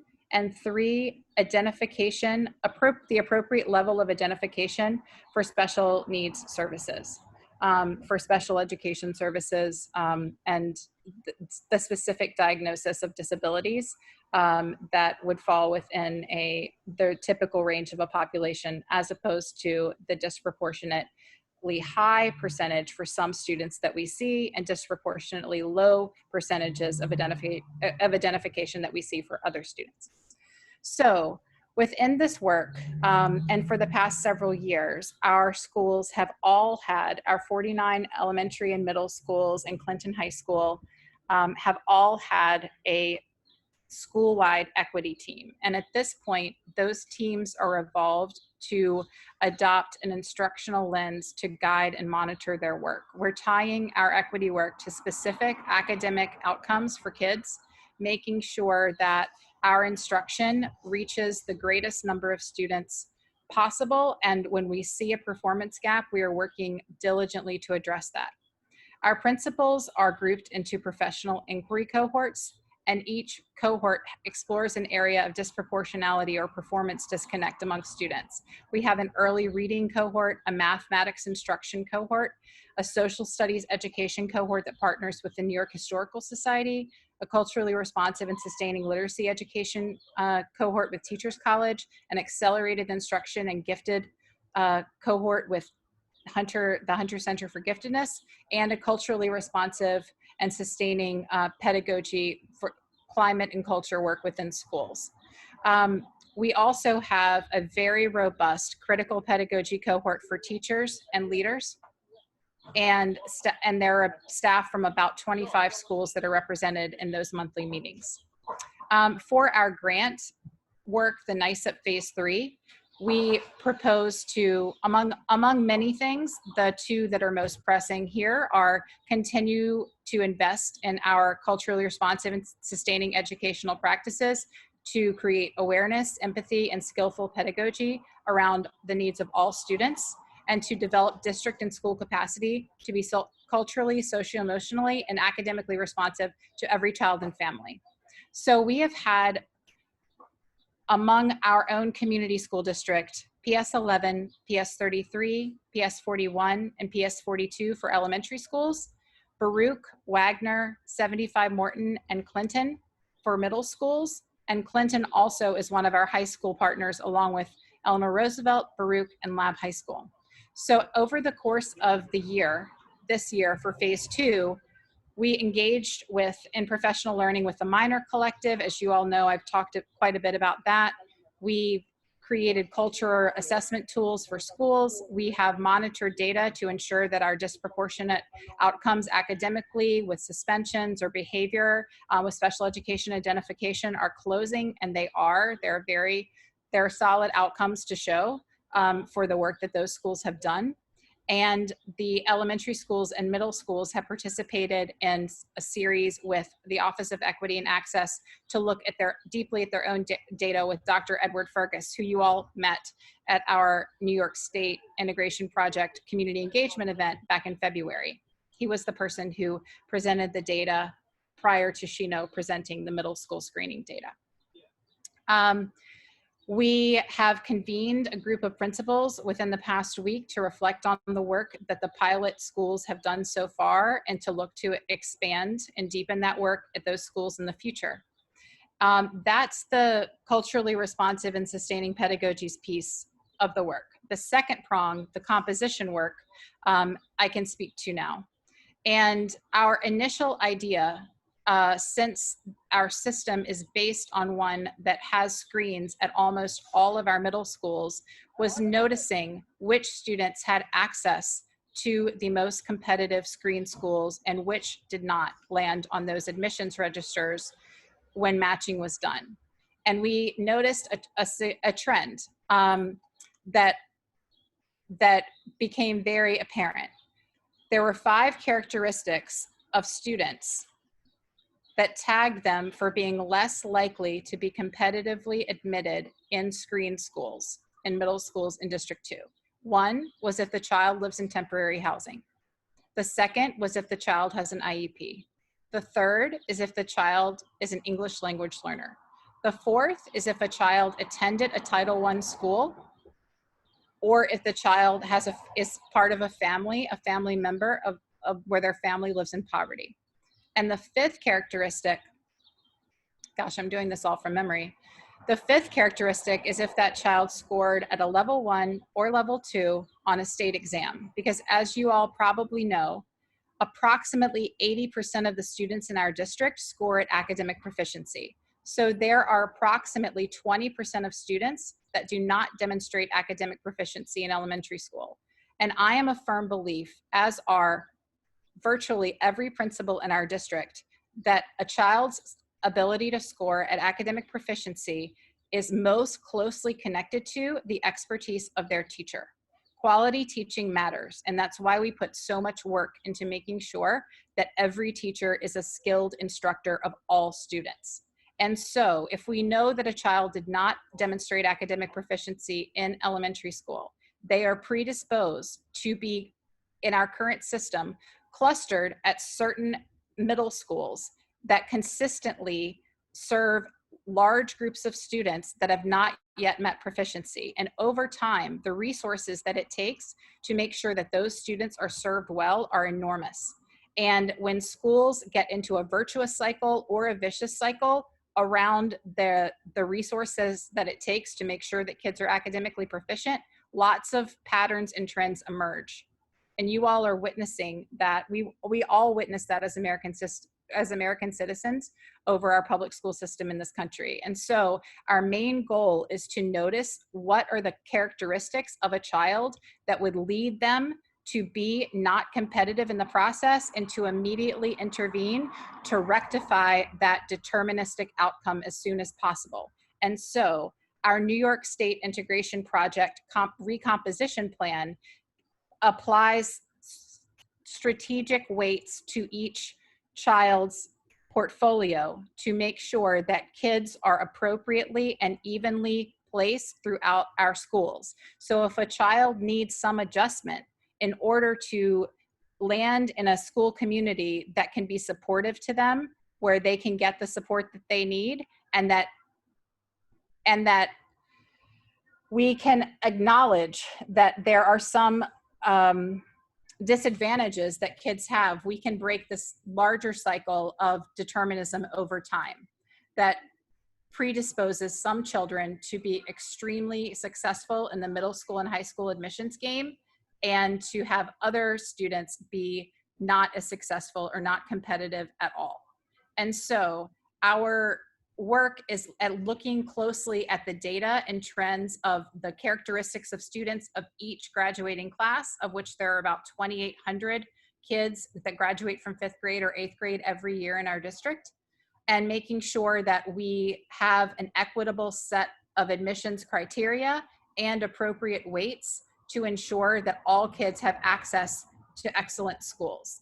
And the good news is, for District 2 parents, we have extraordinary middle schools. We have a portfolio of 19 awesome middle schools. There are schools that are, that build specific bodies of professional work to address the needs of specific students, the learning needs of specific students. And that's where the parent choice component comes in.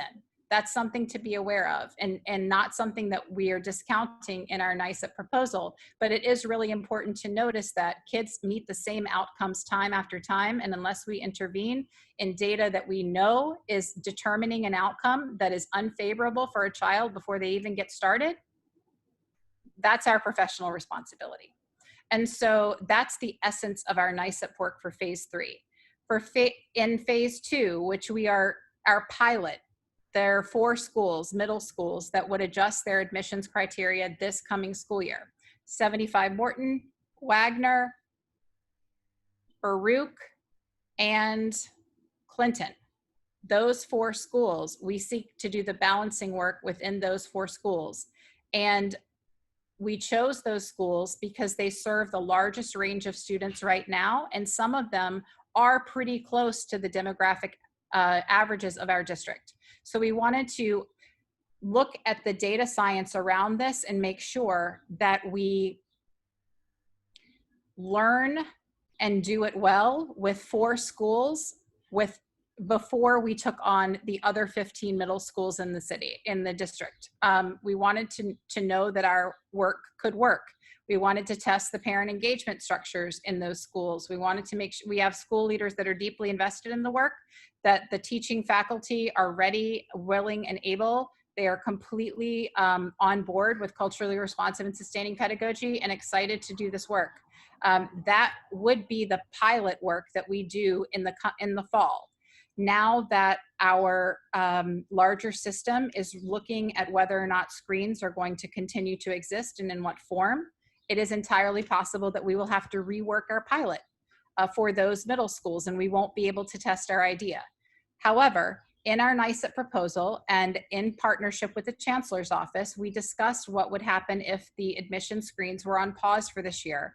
And we were assured that we would be able to go ahead with a data balanced method of making sure that we have an equitable admission structure for middle school in District 2 into the future, in partnership with the Chancellor's Office and with the state. The other piece of our work, I don't want to forget the Chinatown schools because Robin specifically asked me to talk about them, and I'll get to that in a second. The other piece of the NICEP proposal for phase 3 was partnering with 8 additional high schools in Manhattan. And these 8 schools would be partners to agree that we need a continuum of K-12 education that is deliberately and in a data-based way that is equitable, purposefully desegregated, to make sure that our schools in a K-12 continuum are demographically representative of the city and specifically of our district. We know that approximately 1,500 students in District 2 who graduate from middle school will not attend a specialized high school, nor will there be room for those students in District 2 priority high schools, of which there are only 4. So the 1,500 students who do not have a direct path to a high school, to a purposefully desegregated, academically rigorous high school, that is something that we want to ensure. And we would like to broaden our education continuum to make sure that we can guarantee that for every child. And so that is also part of our NICEP phase 3 work. And there have been principals of ours reaching out to principals in high schools to invite them to be partners in this larger desegregation effort. And I have really high hopes for that, because I think that when a system when a district comes together to decide the way that pre-K to 12 education is done for students, there's a lot of hope and a lot of power in that type of coherence and unity. And it means very, very good things for kids articulating from grade to grade. And it means great things for parents and families, and the level of stress that will decrease when people aren't competing with one another in middle school and elementary school and middle school and high school admissions process is a very, I think that it's a gift to everyone, frankly. Okay, so that's that. I'm sorry I'm talking so much. I just feel like there's a lot to share and say, because I don't know that that folks really know all of this. And I'm glad to share more or send more information. The last part I want to talk about is the Chinatown Schools piece of the NISA proposal. This van is parking behind me. I'm hearing some things. Hold on, sorry. So in essence, our Chinatown schools, we have 6 of them. Their enrollment has been declining for some time. A lot of that is due to development in the neighborhood that pushes longtime residents out. They can no longer afford to live there. And the moving in of new people, gentrification, the neighborhoods look very different, and they have many fewer school-age children than they have had in years past.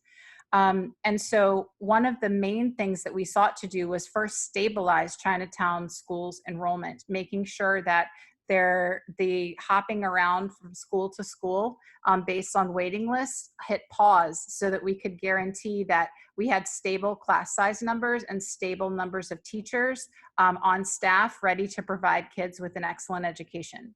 And we did that through the reordering of the admissions priorities, and we're still looking to see. So the student populations in those schools, it was successful. It has stabilized since we took those actions that we did in phase 2. We are looking to see if we'll see increased enrollment based on the reordering of admissions priorities, because our goal is always to have an entire portfolio of thriving schools for kids in every neighborhood. And these particular schools are under significant budget pressure because of the declining enrollment. And we want to make sure that kids have equitable access to programs and supports. And that's why we prioritize the Chinatown admissions piece. And I'll be happy to talk more offline about that, because that's a very small part of the larger composition work of our proposal. Thank you. I have lots of questions. Can I ask them now? Sure. Thank you very much, Superintendent Chumney. And we will take questions now from council members. So first of all, just very simply, if I couldn't tell how much of that you were reading, but if we could have that all in writing, that Sure. with everything you covered, that would be great. So I guess I don't even know where to begin. So the 4 schools that are doing this, that forget about we lost the data and how for the year. There were the 4 schools that were going to participate in this data balance method, Clinton, Baruch, Wagner, and Morton. One of the things you mentioned was that they were selected because they were in many ways close to already representing, on some of them anyway, the goals, the demographics of the district. So I guess I'm unclear then, how do you know that it's working if those schools are, if data balancing is working, if those 3 of those schools are already at their targets? Another question I have is, are they all using then, will the 4 of them be using the same rubrics for admissions, or are they rebalancing their existing rubrics? Would you like me to answer the questions as you go, Robin? I don't know. You're since you have to answer them, what would you prefer? I would prefer to answer them as you go. That way. Okay, so then rewind. So how will you measure you've hit the targets if they're close to the targets already? So as I'm sure you, or actually I don't know if you're aware, Clinton is not close to our target at this point for 6th grade admissions. And the other 3 schools are closer to our targets than many other middle schools in the district. but they are not at the demographic targets that are fully representative of the district either. And so we will be able to see the movement as the method is applied, because we'll know if we hit the right percentages of students who are admitted to those schools and assigned there. There are two factors to also consider. One is parent choice, which we have asked the Office of Student Enrollment for the parent choice data, or the applicant's choice data, which I'm framing as parent choice because these are elementary school children applying to middle school, and parents have a big say in those decisions. We do not yet have the choice data, so we need to work through that element of the process.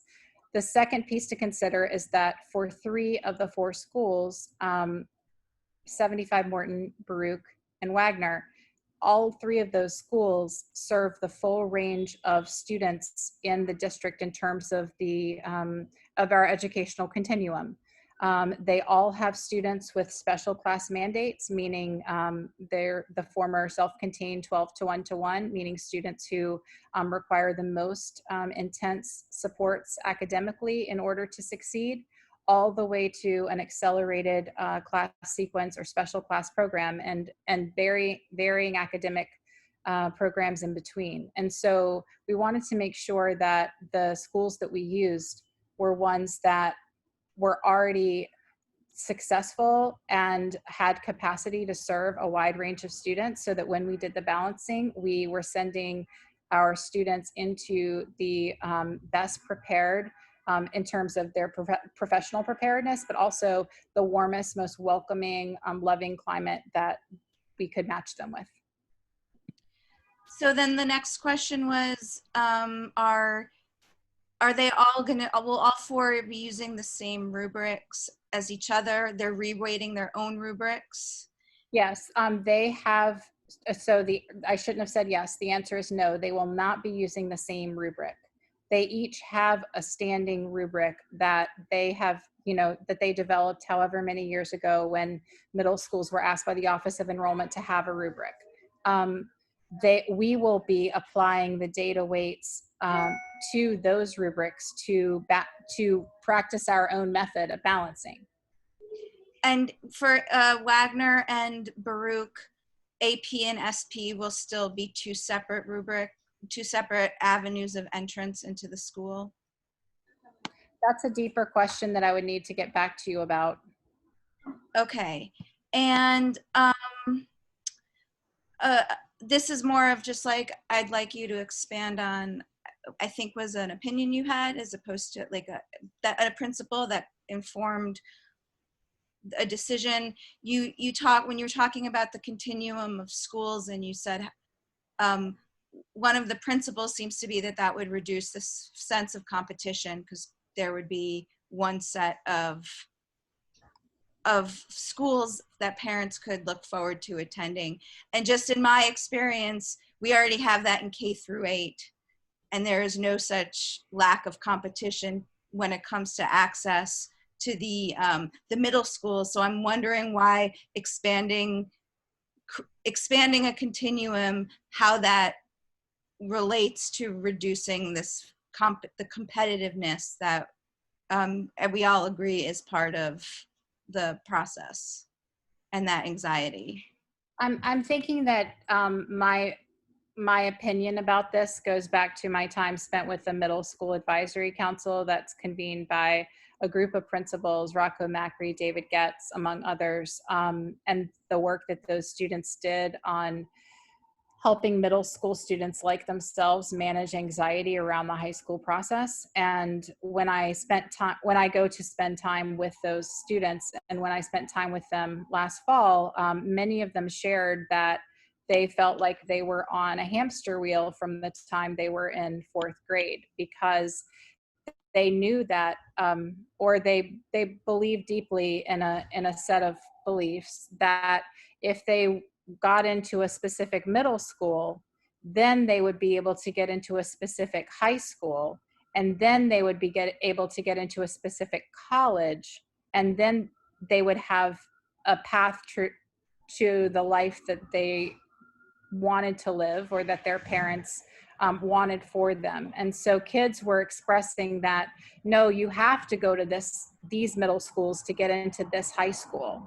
They explained to me the kind of, I don't know, this very sort of intense system of rules around it. And they all knew it really well.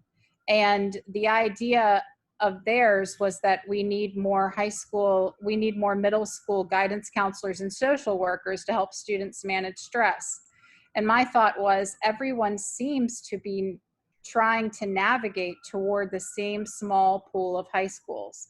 And what might be possible if we expanded the number of schools that students had access to in a way that helped them all to feel in community with one another, instead of in competition against one another and in competition with themselves on a day-by-day basis. So that, my opinion, came from talking to kids about it. So I could waste everybody's time on this meeting dissecting why I don't follow the logic there at all, and I'm not going to do that. But I think that raises a broader point, which was, you know, when I was the CEC president and I was doing this work, I got a lot of not entirely unfair feedback that I wasn't bringing enough other people in the community into this conversation, that I could have been more detailed about the updates that happened at the CEC. And there are a lot of reasons that I feel like weren't exclusively mine, and there was turnover in district leadership and, you know, trying to follow the lead of other people. This is actually like a really significant plan that I think can turn off a lot of families, whether it's families that still don't accept that screening should be a benchmark value in our community, but also the families we've been hearing from tonight that have been speaking very clearly, even though I don't agree with them, but about this notion of kids needing to be around this kind of like more academically homogenous group in order to succeed, and that schools are not prepared and able to teach kids that have unique needs. And you've cited some specific schools that you think are ready to take these groups in. And, you know, we've been hearing for years about how we're going to be getting the rest of the schools in our district ready to do that. I don't understand how we could have gotten to this point in the process with this much detail about how the rubrics are going to be rebalanced without really getting input meaningfully from our community. We didn't have those community engagement sessions like District 15 had. We didn't, the NICEP team shrunk, frankly, since I was on it, because at least there was this adjunct other group that used to meet a larger group of people. There was talk about bringing it into DLT. The last time we talked about it, it hadn't been brought into DLT. So, you know, I'm really surprised to hear how many decisions were made that parents in the district and elected leaders don't know about.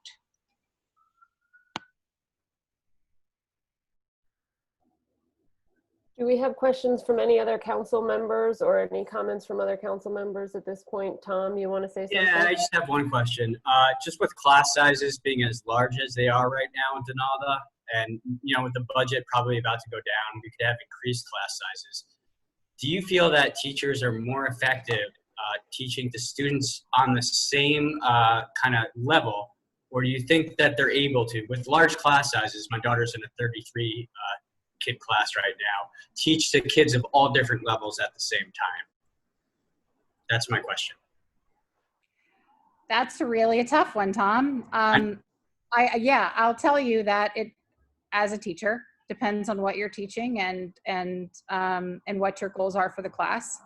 And I think that there are benefits to homogeneous grouping, and there are benefits to heterogeneous grouping at different points in time. Okay, say math. That'll make it easier. Say a math class.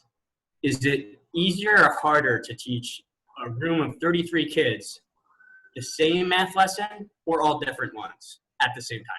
It's always the same lesson. Something must be going on. It's always the same lesson, but. Okay. So if the kids are on the Hey, same. Tom, don't interrupt. Let her answer the question, please. It is far more straightforward to teach a narrow range of students, and you can track that narrow range of students' proficiency over time in a very straightforward way. The same way that you can track the proficiency of a heterogeneous group of, I'm not trying to like double talk your question.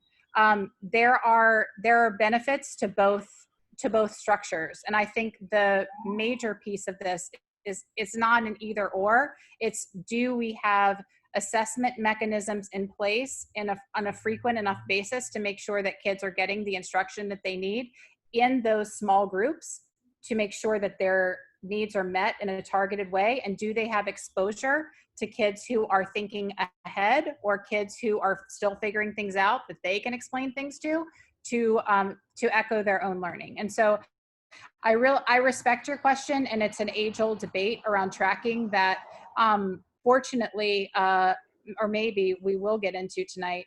I guess I kind of wanted to loop back for one piece with Robin, but I see that she's not. I'm not finished still... yet. Robin spoke for 5 minutes. I just want a couple minutes. Oh, sure. Go ahead, Tom. Also, when you say small groups, do you think that it's important for students to have face-to-face time rather than in small groups on their own? But what the importance of direct contact with teachers to students, does that factor into it? Absolutely, yes.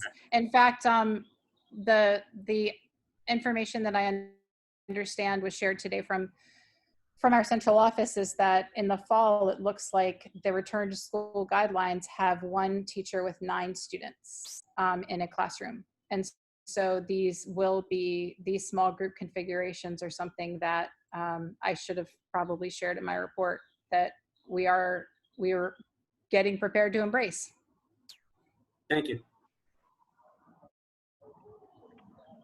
I do have a question as well. This is Eric. I guess I'll start just by saying that I'm deeply disappointed in this update and hearing where we stand with the integration work in this district. And it just sort of redoubles the urgency that we have to change and rebalance the system. Just one question for you, Donalda. It seems like at the heart of the plan you're putting forward, there's a belief that currently the professional development level of our schools isn't at the level where schools can teach a broad range of learners. So I guess my question to you is, how broad a range of learners can our schools handle right now? I mean, oh, I'm so sorry, Eric. I don't mean to give that impression at all. In fact, the one thing that I was going to loop back with Robin about was I must have been misunderstood. All of our schools at this very moment are completely prepared to accept any type of child, any learner. We're prepared to serve any child. We can do so in an excellent manner. We have reinforced our understanding of early literacy instruction, of mathematics instruction in a way that creates a tremendous amount of equity between girls and boys in classrooms and in dialogue in ways that we've come a very long ways in just 1 year. We have looked deeply at culturally responsive and sustaining practices. Our schools universally are accepting, wonderful places for kids where people are intensely expert in teaching children. So I do not, thank you for giving me the opportunity to clarify. We have extraordinary educators in our district, and I appreciate the opportunity to clarify that. No, great, thank you. I agree. Thanks for that clarification. Do we have additional council member questions for our superintendent? If so, unmute yourself and ask your question. I have a quick question because I think, Donalda, that when you came into our district, that you came from District 15, where they did a rather large integration. It was more than a pilot. They absolutely went through an entire process, and then they started on their way to integrating schools with a method that, you know, we'll see it may or may not work at integrating. And I just wonder why you did not look at that for District 2 when the template was sort of already in place, and you know, people have shown that it actually does work to integrate our schools. So I think that there are quite a number of differences between our two districts and between District 15 and District 2. And I just want to kind of address the question just by a little bit of a reframe and saying that this NICEP Phase 3 proposal is not my idea. This is the collective idea of the NICEP planning team, which includes a wide range of representatives, from folks who are parent representatives to people on this council, to our labor partners, to our principals, to members of school equity teams, to, you know, people who are serving in all roles in our district. And so it's a pretty wide array of folks that we asked for help with data analysis and to look at our disproportionality data. And then, like, you know, these are consensus driven decision-making processes, and ones where we partner with our chancellor's office to make sure that we have the support of the system and the partnership of the Office of Enrollment and the partnership of the Office of Equity and Access, Dr. Fergus, and other folks who are supporting us to make sure that we're making sound decisions that consider the goals of the system, the goals of the district, that sustain the you know, good work that happens in schools. So this has been the confluence of a lot of perspective and support from lots of folks who are deeply committed to integration. I think that it's important to note, just demographic wise, that the demographics of District 2 and the demographics of District 15 are pretty different. And having served in both communities, you know, I can speak to the range of schools and the pretty balanced, the balanced set of population that's here, because I'm sitting in District 15 right now in my home, compared to our own District 2. There are different factors at play, and that is why the districts have different plans. I mean, the only thank you, that absolutely, you know, obviously, yes, they are definitely different. And the only reason I say that is because as we see that 80% of our population, of our District 2 population, has 3s and 4s, it just seems to me that if you are, you know, like that you would not be looking at such a wide range of teaching. And I think there's like a really big misperception. And so, like, for right now, I'm not talking about race. I'm simply talking about, like, if you unscreened your schools, 80% of any school would be either a 3 or a 4. And so it seems to me that unscreening them, you know, putting into place, you know, other structures that would have things like, you know, parent choice and distance and all sorts of other, you know, things that you could play with. But if you really, like, did something where you unscreened, you would, in terms of what a teacher would have to teach to, 80% of those students would be, you know, well within the range of, like, teachable, movable. And in fact, many students who we know, I mean, this is like one of our problems in District 2, you know, might have a 3 in math and a 4 in English, and therefore not get into one of these schools who could, and these students could totally be capable of handling, you know, anything that came their way. And in fact, isn't it the job of these amazing schools to you know, press forward and say, hey, you've got a 3 in math. Let's see where we can go, kid. Let's take you there. Or a 2, I would argue. But anyway, it just seems to me that, like, setting race aside, which we shouldn't, but, you know, if we're just talking, because I see a lot of talk in the chat about, you know, oh my gosh, and my student's going to get bored and whatever. I mean, 80% of our students in District 2 are performing, like, really great. So so then, you know, I just want to bring back in, because at the NICEP grant meeting where Dr. Fergus talked about the disproportionality, I think that was jaw-dropping for many, many people. And I wish we could give that presentation over and over and over again. I wish every school that it would be required to have the, Dr. Fergus come and speak in their SLT, and that those data points would be given out to the entire school so they can really, really see what's happening here, which is just dead up racism. Like, that's what it is. Let's call it what it is. So anyway, that's enough from me. If we have no other, sorry, Janelle, I wanted to cut you off, but I'll go back to you in one quick second. If we have no other, after Superintendent Chumney addresses Emily Hellstrom, I'm going to move on to committee reports. And Emily, if you have a students with disability report, we'll start with you, but Superintendent Chumney, go ahead. So Emily, I wanted to say that you're noticing that we have 80% of kids at proficiency, and that were we to unscreen, we would have, you know, those kids would be spread across schools, very similar.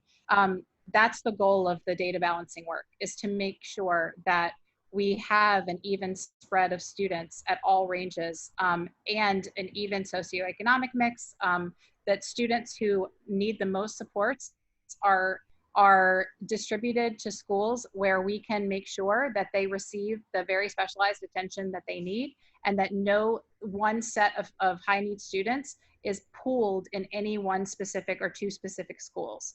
And so because our teachers and school leaders are ready to do that work, and because everyone, every principal has shared that disproportionality data for the district and for their own specific school, and they set goals around minimizing those disproportionalities in those three areas that I talked about for their schools, people are aware. There is tremendous consensus for a data balanced approach to making sure that kids have equal access to opportunity. There was a second piece of what you said that I wanted to share something with you about, but I don't remember what it was, and I'm sorry, but I'll catch up with you later. Thank you for that. Emily, would you like to start us off with committee reports? Yeah, sure. We had a great meeting on May 29th. We had close to 50 people in attendance on our Zoom call. Oh, sorry, I'm Emily Hellstrom, and I chair the Students with Disabilities Committee.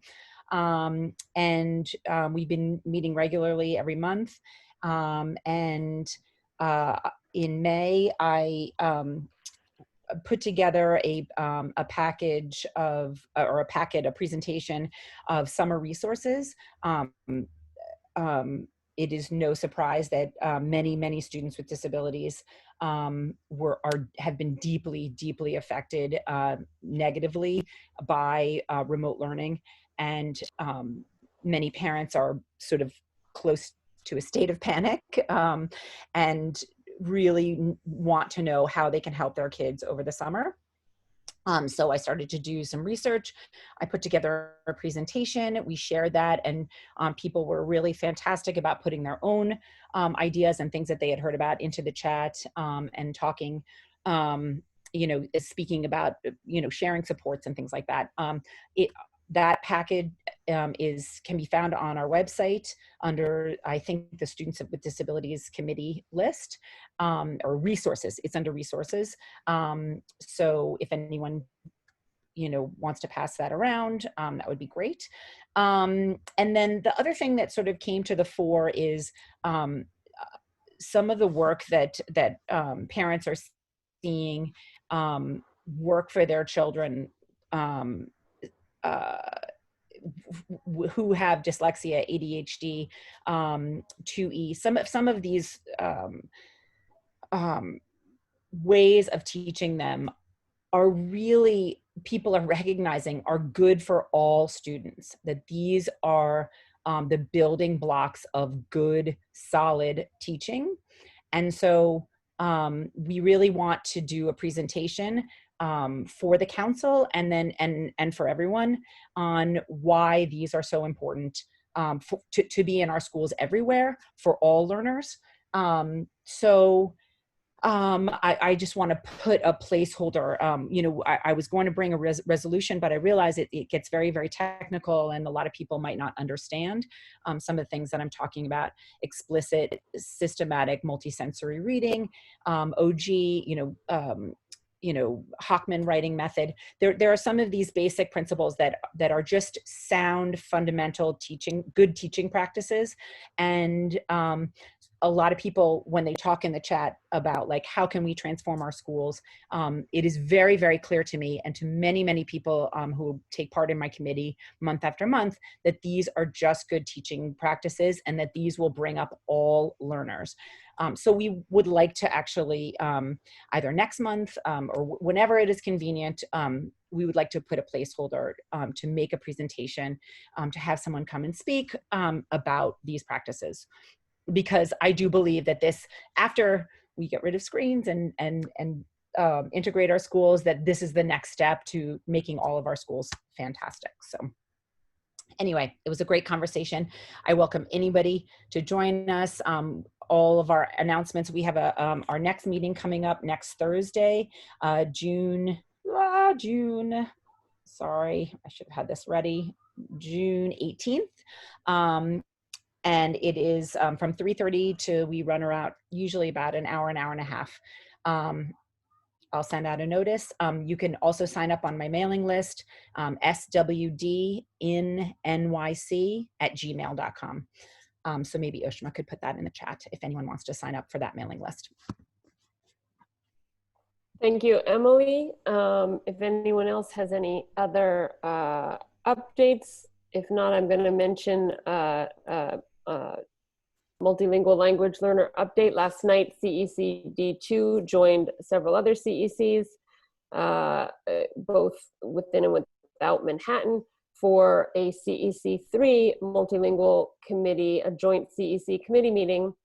And we heard yet again from many, many parents about the desire for dual language programs. And we heard from the parents who very effectively organized in District 2 to establish a French universal pre-kindergarten program at 76th Street. That program is completely full, with a wait list of over 100 parents seeking to get into the French universal pre-kindergarten dual language program. That is a one-year program because it's a UPK center, and those parents are now actively working, and we will certainly, I hope our CEC will continue to give the support that we've given them in terms of identifying now a K through 5 school for those families to go to in the following year with a French dual language program. We've also heard from several parents who are looking to expand the Chinese dual language program offerings that we have. Parents have said again and again that when they have a child in dual language in elementary and in middle school, they want to continue that education, and adding a high school dual language program for students who want to continue, especially when that's a language that's connected to their heritage, but even for kids for whom it is not, having the ability to continue that through all parts of their education journey is of great importance to the parents who come to the multilingual language. I wish we could just say dual language. MLL is just not a great acronym, dual language programs, because it's easier to say. But some people speak more than two, I acknowledge that. And so it was a great meeting. We also had council member Ben Kalos there, who was very instrumental in helping support those parents. And I want to give a big thanks to Lucas Liu from CEC 3, who did really great work in bringing together so many CECs for that meeting yesterday. And that is that report update. If we have no other updates, I will move on to the second public session. Can I just make one quick comment before we Sure. do that? There are several of us who are working on the pandemic EBT. Each public school student, if you do not already have an EBT card in the end of June through August, you will receive one that will have approximately $420 per child on there. For those parents who wish to donate that, we are coming up with a list of resources for a way to donate that money specifically to try and help students in temporary housing. So please stay tuned for chapter 2 of how the CEC D2 is going to be trying to help students in temporary housing. We don't have details quite yet, but we will be trying. Thank you, Ushma. And looks like we have 4 speakers. Is that the full speaker list, Ushma? So far, yes. I will put again the link in the chat to if you want to sign up for the second public session, but at present, these are the 4 speakers who have signed up. Okay, but we're going to go through these 4. So I would ask people to sign up now because we're not going to keep the public speaking session open forever. So William Dieppe, can I believe we heard from you in the first session. So let us find you and unmute you. Here you are. Thank you so much. Thank you so much. Good evening. I did speak in the first session, and I will continue to reiterate these points and continue to say that integration is vital. If we want to have a high quality education for everyone, we need integration. We need an equitable education where all students, regardless of their backgrounds, regardless of where they come from, regardless of who they are, have the education that everyone has. Removing screens will not remove the quote unquote hard work that other students have put in. All students work hard. Removing screens will simply say that if you want to have the education, the high quality education with the resources, opportunities that other students have, you can have that. Removing screens will not diminish anyone's hard work. If you want to have the resources, then you should do so. And so many people say that if you go to, why do you support the removal of screens if you go to a screen school? Well, first, what one of my colleagues actually said in the first session, we didn't know about this movement until we joined screen schools. Also, screen school, we do not know about the horrors. I personally didn't know about the horrors of this until I joined a screen school. I didn't get involved in this movement until I joined a screen school. I noticed that at my school and at every other school that's screened, at many other schools that are screened, that there's a high majority white and Asian population. And our city we need integration, we need diversity in our schools. Every student should have the same resources, opportunities, and support that other students have. That is the simple answer. Removing screens is the simple answer for integration. It is the simple answer for every student to have an equitable education. That is what we need done, and that is why we all need to support the removal of screens, because all students work hard and we all deserve the same resources. Thank you. Okay, our next speaker, Len, do we have Kaushik? Yes, we have we're Kaushik unmuted. Das is unmuted. Great, let's go. Hi, I'll be quick because I spoke before. Just a couple of questions for Donald Chumney. Question, do you have any data on those, I don't know what you call it, the pilot program that you talked about, how the students performed? I don't know how you want to measure that, but any indications on performance, both at, I don't know, special needs kids as well as high performing students? Donalda, sorry, Kush, I'll let you finish, but I want to clarify something about our public speaking session. Go ahead. And then lastly, before we voted on 137, could the proponents of that proposition please disclose how their PTAs voted on the surveys on screen schools, both for their schools and the schools that they're supposed to represent as liaisons? So I always love a good question, but the public speaking session is actually, in fairness to everybody, is not a Q&A, so we're going to move on. You can certainly email CEC2, you can email me, you can email Superintendent Chumney if you want additional information, but we're not going to do a Q&A right now, in part because of interest to time, and because that's not how we structure our public session. So we are going to move on, and I'm also it's 8:48, I'm gonna close out sign up at 8:50 for public speaking sessions so that we can, because normally we actually close it out before I just we want to start. say I don't see Estelle Artist. Is Estelle there? Raise your hand, Estelle Artist, if you're here. Jordan Feel is the next speaker. I will unmute. Trying to unmute Jordan. Jordan, you might need to unmute yourself. There you go. I'm just going to get him. Hold on one sec. Okay, who's our next speaker? Jordan. I think he's coming. Yeah. He's coming. He was just going back into our kids' room. Oh God, did I just turn off the thing? That's great. Jordan, the whole world is Hi, watching. Jordan. You're That's unmuted. great. I'm so glad that I could do that for all of you. Hi.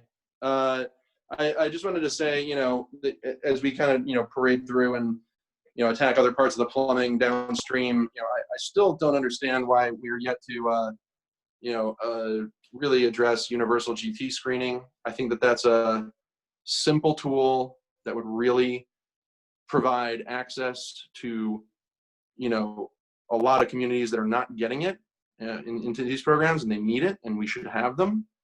I think it's tremendously unfair that we don't provide it.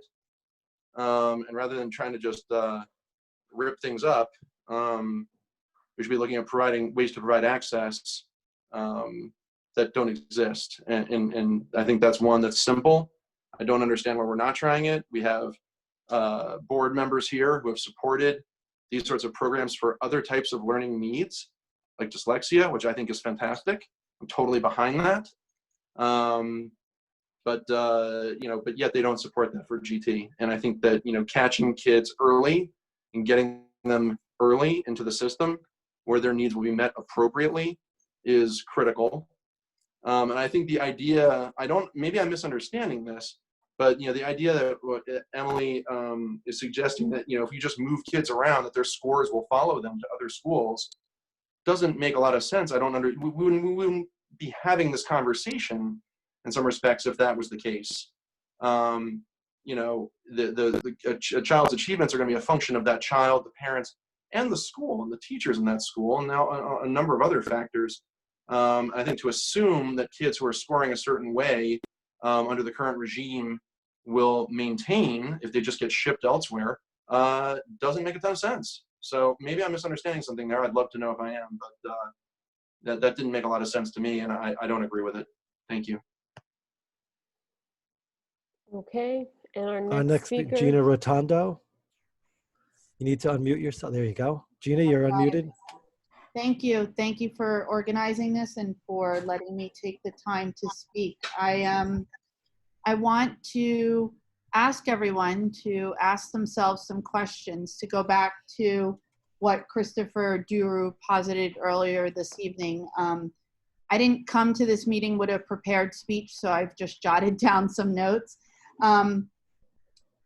He asked you to think about why Black and brown kids are disproportionately represented in the more rigorous, quote unquote, rigorous schools.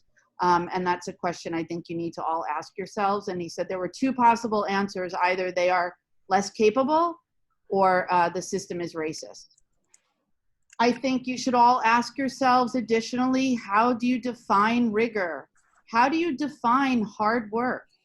What constitutes hard work? The kid whose parent pays for lots of expensive tutoring so that he can excel or she can excel on these standardized tests that don't measure much of anything but one's ability to take a standardized test. They're not aligned with intelligence.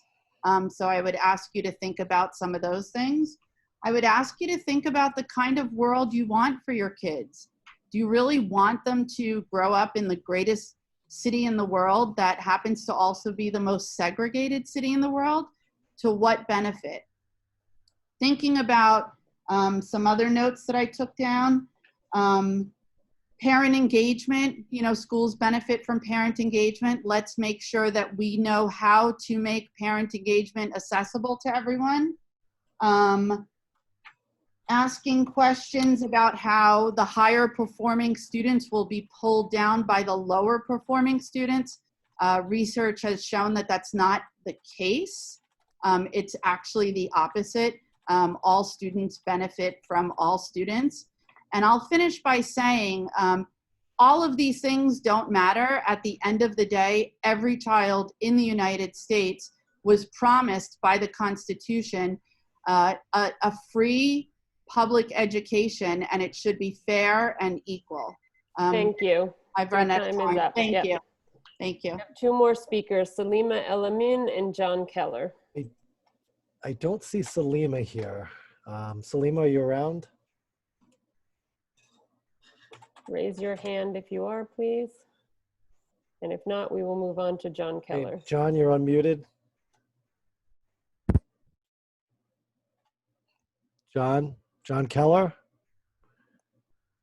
John, you'll have to unmute yourself. He was unmuted. Yep, there I Yep, go. there you go. Okay, thank you very much. Yes, I do have children who went through District 2 schools. I was a member of the CEC, this body, for 6 years. Currently active in the high schools where they're juniors. And I want to begin by echoing something Harvey Epstein, whom I admire and know a bit, said. My kids are going to be fine, and that, and I'm aware of that. But I also want to echo what the most recent speaker said. Yeah, we have a system of education here in New York City that is systemically racist. It basically deprives kids in what our chancellor likes to call historically underserved communities of an equal opportunity for a K-5 education, which is critical. And what I have said before, what I said when I was a member of this committee, is only accentuated even more now. I mean, we have to have our heads in the sand if we haven't paid attention to what's been happening in the country after the tragedy with George Floyd, but also not just in education, not just in policing, but in healthcare. I mean, last night at a community board meeting, Carlina Rivera, who's chair of the hospitals committee for the city council, spoke eloquently of how disproportionately COVID-19 has affected people of color. And so it's in our schools, it's in our healthcare system, it's in our policing. And as a society, we have to face this and deal with this. And I just feel that the systemic racism is primarily in the K-5 education that these kids in these historically underserved communities get, and that simply trying to fix it at the end of the process by doing away with screens is just not going to solve it. The very thoughtful process that NYSIP, the NYSIP process in which District 2 is engaged and in which Superintendent Chumney reported earlier, seems to me to be a much more thoughtful way of going about this. So I'll be respectful of the time. I appreciate your allowing me to go a few moments over, but I just don't think simply doing away with screens is going to fix all of these underlying issues that are so great. Thank you for your patience. So Thank you. we And have that brings Estelle to- and Salima, who were the last to sign up, if they are around and available. I didn't see. I don't see them online I right now. I just did a look through the room. If they're there, they can raise a hand, but I did not see They're them. not showing up on the list. Okay, we are going to move on to council discussion on resolutions, and we're just 2 minutes shy of 9 o'clock, so And hopefully I'd this like will- to please just call for all the impassioned parents. We hear you, we see you, but please be kind to each other. We will consider and discuss not using chat in future meetings. Please be kind to each other. Yes, I'll echo what Ushma said. The chat has been there as a way to encourage the sharing of information and ideas, resources, links, all the ways in which chat can be positive. It has to remain polite and respectful in order for us to keep using it. So we are going to move on to a discussion of these resolutions. Let's take them in order. The first resolution is number 142 in support of establishing a fully integrated kindergarten through 12th grade continuum of schools for every student in District 2. I probably should have had a snazzier title, but the idea is one in which we are thoughtful about taking care of all of the kids that we are responsible for to educate as a district, by making sure that schools on every step of the way are both academically appropriate and are integrated, and to do it through the lens, of course, a legal lens through which to do it. We can't use race as a factor to balance our schools, but we know there are overlaps between some of those categories of disproportionality and racial categories. And if anyone has any questions, thoughts, or ideas, now would be the time.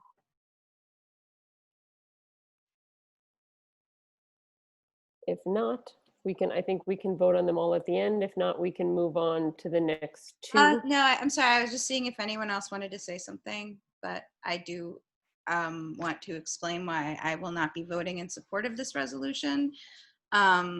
We talk about, one of the things about the systemic racism is that we are often inheriting systems and institutions that we didn't create.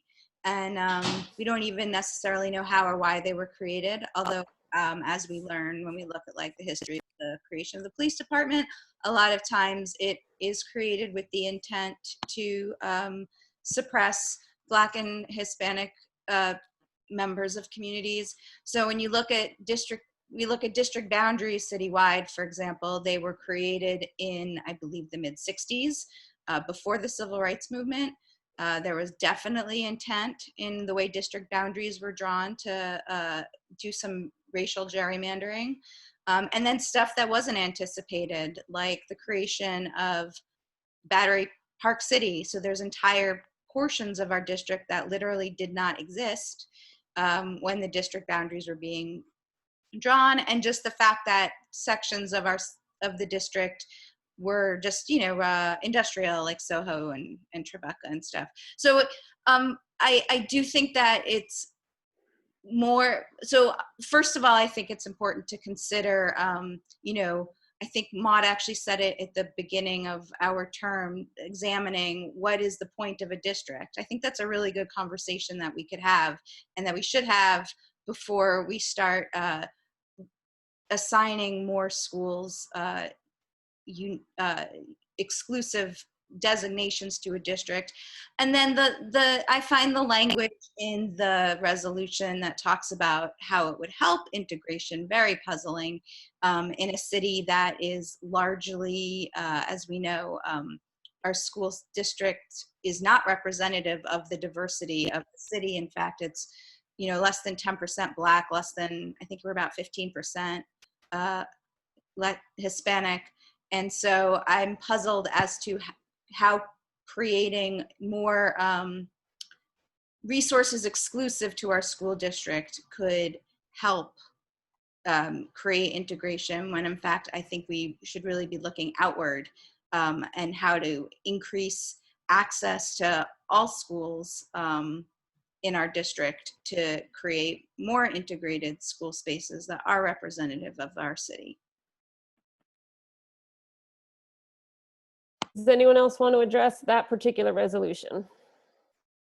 I just have a quick question to Robin, because I'm not quite understanding the point of what you just said, because the way that I read this was that there would perhaps be less competition if there were actually enough high school seats for all D2 middle schoolers.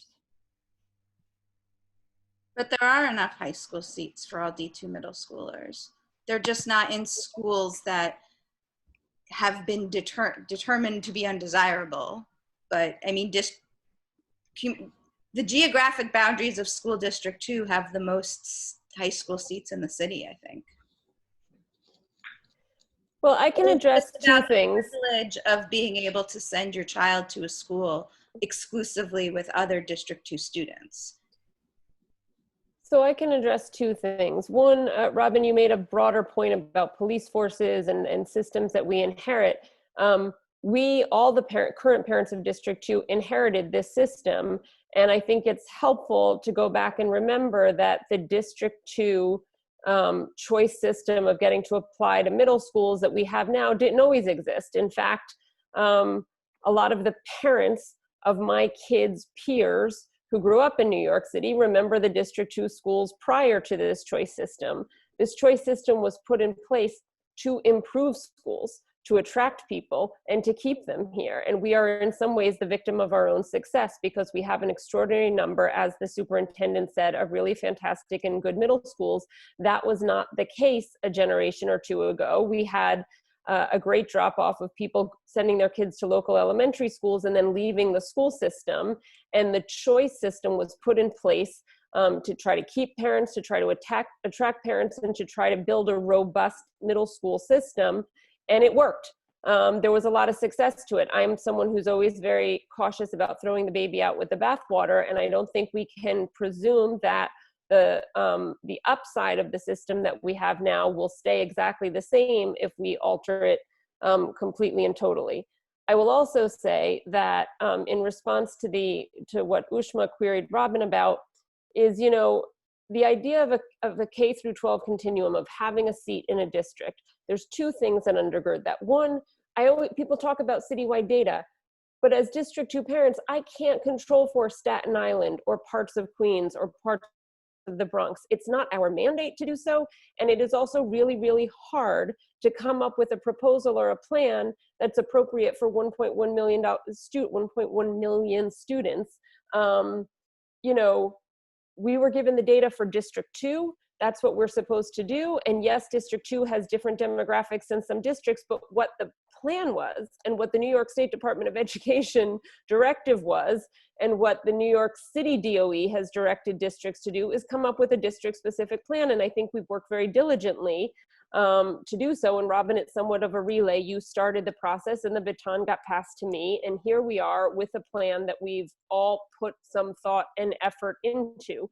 I'll also say this: if you look at the concrete efforts that were made last year by District 2 priority high schools to address diversity in their high schools, you had Baruch and Lab, who changed their rubric to a rubric where you had to, instead of the higher your grade or test score, the better, now they changed it to a system where you had to get an 85 GPA or higher and a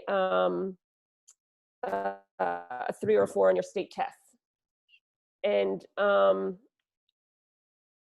that's great for those kids. But what about the kids who score a 1 or a 2 on state tests, right? That still didn't include those kids in any meaningful way into the schools that have the kind of academically rigorous curriculum that those children could benefit from being in. And since we do have, as Emily points out, so many students who are strong students, and we know, as our superintendent pointed out, that one of the real crucial ways to help students is the quality of the teaching and the instruction. We need to have the schools where we can have those strong students go to and include all of the other students in the district who aren't as strong, who are struggling students, in a classroom that they can learn together that represents our district. If you have a better idea, if you have a plan, put it forth. I'm always happy to hear someone's ideas that are better than mine. But this is the idea of how we can look at the schools in our district and come up with a plan where children who are the least well-performing kids academically to the children who are the highest performing academically can have an education that meets their needs, and where we can address the integration of our school districts. That's Maud, true. do you see this resolution as, so you see this resolution as being part of the NICEP work and growing and what I said related to the plan that is the plan that you hopes is expected to be rolled out? What I said when I introduced the resolution, and what remains true, is that as I drafted this resolution, I was informed by two things. One of which is the admissions errors that happened last year, and that you and Eric Goldberg and I worked together to address with the parents in our community in the halcyon days of cooperation. We worked together and listened to parents and heard from all of those parents how hellish, for lack of a better word, some of the process of applying to schools was for those parents, and the work that the disproportionality data that we heard from Dr. Fergus, because that, hold on one second.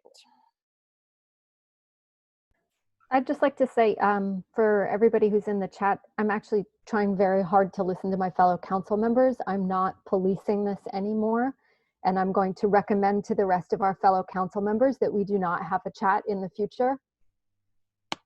Sorry, just saying that out there, but I think that it is more important that we all pay attention to the discussion right now. Awesome. And I'm fine if you want. Guys, I've stuck up for the chat as long as I can. And Ushma is a woman of very sound, good judgment. So if she says you're not behaving, it means you're not behaving. So that's something. The other thing I want to say is this. There has been a couple of students have said things. I think I wrote in quotes, and I apologize, I don't remember which student it was who said it. One student said about the students who always come out on bottom, and they said L students, English language learner students who always come out on bottom. That's just not true demographically. We have L students who have struggled enormously with academic learning, and we have L students who have far surpassed academically native English speakers in more than one district's to school, and in specialized schools, and in other academically rigorous schools. So I think the categories of who is excelling and who isn't aren't quite as neat and tidy as some people would like to advance the arguments that are being advanced. The other thing that a student said, and I believe this was Karma who spoke, you talked about how you as a student, you may have gone to a screen school, but you didn't come to your belief system about screen schools not being an ideal system until you got there. I get that. That makes a lot of sense. I understand that.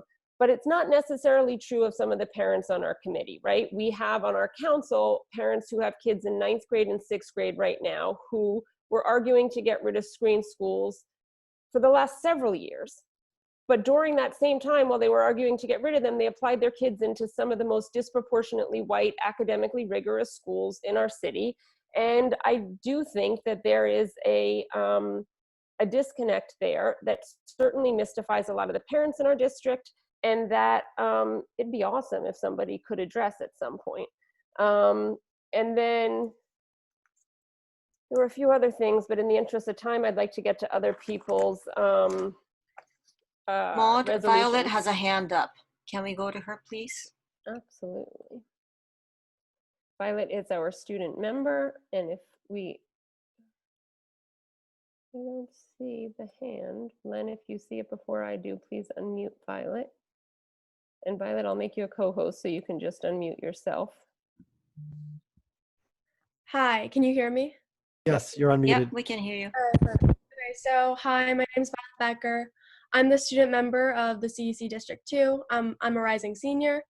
I just wanted to pose the question, will there be upcoming opportunity to discuss inter-district equitability? The reason that I ask this is it just seems like equitability is like a cross-district issue, and I'm a bit concerned with the exclusivity of District 2. And after that, I wanted to talk a bit about on the topic of screens. So should I let you answer that question and then I'll go into that, or should I just continue for a second? Sorry, to whom is the question, Violet? Oh, to anyone on the council that wanted to answer. Well, I do think, Violet, I think it's a very, very good question. And I think some of the proposal that is on the table that we're having the discussion about, really not in a very direct way, but in a roundabout way, is talking about inter-district equity. Because if you have a system whereby if you are privileged enough to be able to afford to live in Manhattan and haven't, you know, and basically you get in and you stay from kindergarten through high school and you are guaranteed a seat in that system, then by default, you are not necessarily going to achieve inter-district equitability. So, or equity, sorry. So in a roundabout way, not in a sort of a straightforward, this is what we're talking about way, we are discussing that. Okay. Yeah, I just want to add to what you're saying, Violet. There are different organizations or different groups within the Department of Education, parent groups such as Chancellor's Parent Advisory Council, that does deal with district-wide and city-wide issues. So, for example, I'm the District 2 representative on that group. So, but what you're mentioning, but you bring up it underscores the real point that we're a very segregated city based on housing. And if you look at the people who live in our district, certain areas, just like we're segregated in other areas of the city. So that's an underlying problem, and that's because of socioeconomic reasons. You could go on and on about that. So that each district has different demographics, as Robin mentioned. Our district has different demographics from other districts. So it just compounds the problem. I just tend to look at this group, our District 2 CEC, really as us representing the District 2 parents. And while we're absolutely right to be concerned about citywide issues, and I think, we really do sometimes set the standards for how the city is responding to these issues, I think ultimately my feeling is to put our parents first and the concerns of our district's parents first. Right. So just to talk to that point, I understand that, but I also feel like as District 2, don't we have this opportunity to kind of challenge that notion and because we're making decisions for District 2. So I just wanted to say we could, just to make the process more equitable, we could, just challenge that and and make ourselves more inclusive. But I do understand what you're saying, how there's definitely other organizations and ways to help that. Okay, can I go on to can I talk about screens? Of course, your floor is yours, Violet. Hi, thanks. So people just today have expressed their unhappiness with taking away screens, and I've heard arguments that screens, that taking away screens would punish the kids that work hard, and people have been saying that they want to keep a system that already works. I just want to say that the fact of the matter is that screens have caused major school segregation, and people in lower income communities without access to certain resources that others have access to aren't getting these equal opportunities. So how exactly does this system work right now? And the screening system is just systemically discriminatory, and children that work hard and mainly affluent communities experience the benefits. So that's not taking away the fact that children are working hard. It's just saying that the children that work hard in these specific communities are experiencing the benefits. I just wanted to clarify that. Yeah, that was all for me. Thank you for answering my questions and letting me talk. Thank you, Violet, for being here and for serving on this Can I council. address that one? Or did you want us to address If you have a Yeah. No, you can address whatever you want. You can address concerns about the resolution, Tom. The resolution, I can wait. I want to talk more about 147 than I do about this. Should I just table that for now? Because I do want to answer Violet's question about equity in the screening process. And I think it really needs to start, and I'll just say this right off the bat, it really needs to start earlier than the 4th grade tests. I think if we're going to search for equity, we shouldn't be starting in middle school. It really needs to start a lot sooner, because otherwise you're going to have students who, due to no fault of their own, are unprepared for these things because they're not getting the same access that other students get. And I completely agree with that point. But I just think we need to start earlier. Is my point. Sure. If there's no other questions, we'll move on. I'm going to make one final point.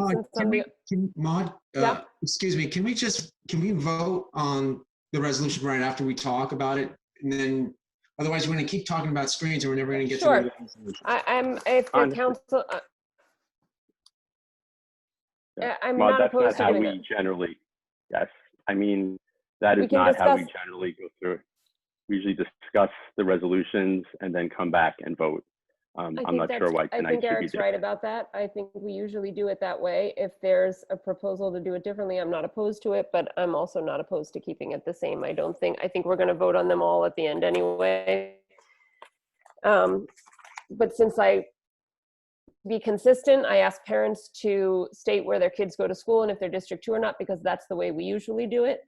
And to be consistent with that, since we usually vote on all at the end, we can stick with that and do it that way, to be consistent with how we usually run our council. So moving on to, but I was going to say something and now I forgot what it was. Oh, I know. The one thing I'll make one final point since I'm the author of the resolution, which is this. Because this is a District 2 specific resolution, we hear a lot about privileges in District 2. It's really important to remember that not all the students in District 2 and all the families are privileged, one, but two, what was very, very revealing for me and eye-opening for me from the listening events that the we ran was how many non-District 2 districts, all 6 of the districts in Queens, Staten Island, plenty of parents in both Brooklyn and Bronx, were held opinions that were very similar to the District 2 majority opinion, what seems to be the majority opinion about preserving screens. And in Queens in particular, many of the community members who spoke up strongly in favor of preserving academic screening were immigrant communities and low-income communities. So what I said before, that it is not such a neat and tidy connection between wealth and privilege and access and academic success, just holds true. And so when I hear people try to reduce the conversation into something very simplistic, I am frustrated because it is not actually an accurate reflection of what parents all over the city and all over our school communities have been saying, that I have heard as I've listened to families. And I've listened so much in the last few weeks from communities that I haven't had the opportunity to hear from before. So that has been, I have been appreciative of that opportunity. Right. I'd like to add, Maud, I'll go on. Sure. No, Yeah. I'm ready to move on. So if you want, if Eric No. has the last comment, does anyone else on this? Eric, you'll speak in a minute, but if anyone else does, I think it might be time to move on after Eric speaks. Eric, go ahead. Okay. I just want to address I feel a need to address the latest comment you made about there being a majority opinion. And I think tonight we've listened to students, to families, to legislators, to educators share with us their belief that this system needs to change and that screening needs to end. And for some reason, these voices don't register when you think and listen about the voices of District 2. And I don't understand why some voices are silent in this district and others have meaning. But at the meeting this month, at the meeting last month, we heard from people across District 2 asking us, pleading with us to rethink our screening process, to think about equity. And it is unfair to those voices that should not be silenced, should not have an insinuation that they are not part of District 2, because people don't like what they're saying. They are part of District 2. They came tonight to have their voices heard, and they should not be silenced. I'm not silencing anyone. I'm sorry, I need to jump in there because I put a budget forth that had a budget for polling to see what parents thought, and everybody on this council voted that down or didn't put it up. I wanted to see exactly what parents thought, and you, Eric, you know, everybody, not just you, I shouldn't point you out. Nobody put that up. If we really wanted to know what parents thought, we would poll them. And nobody wanted to do that. Just to make that clear. Okay, can I just speak momentarily? First of all, guys, we all need to let's just try to maintain civility here. I just want to say, just Eric, to your point, I think there was a concern earlier about the people who spoke tonight just identifying themselves, so we kind of know whether they're District 2 parents, and a lot of them did. I recognize that. Our District 2 President's Council, which we know is made up of the PTA presidents or the school designees. We actually did a survey. We didn't have to, Tom, we didn't have to have a poll. We did a survey. Just under half of our representatives were able to actually get some feedback from their schools, and they were overwhelmingly, the District 2 President's Council was overwhelmingly, I think it was 78, 80% were in favor of maintaining the current system of screens, and then overwhelmingly in using grades, whether they were the grades that were up to the time when school stopped. So we do have an indication really on the grassroots level from our district about how our parents feel. And I view that, and you're welcome to, we have our District 2 President's Council meeting. That poll and that survey that we did really, I believe, is representative of how the parents and certainly the PTA presidents who have their pulse on the district feel about these issues. So I understand that only a certain number of people can speak. We had a lot of representatives from Teen Take Charge that were here. I heard everything they had to say. I think they make very valuable points. I don't like it when we draw generalizations about a few people that talk here, a few people that talk there. And that applies for everyone, whether it's people we're throwing 70% around, things like that. All I can tell you is that we did a poll where we tried to do it as fairly and accurately to gauge what District 2 parents really felt on this. Our District 2 leaders, our parents, our representatives. And Robin actually was one of the people who submitted a survey because she is one of the school's designated representatives. So her opinion was counted in that poll too. So I think we're trying.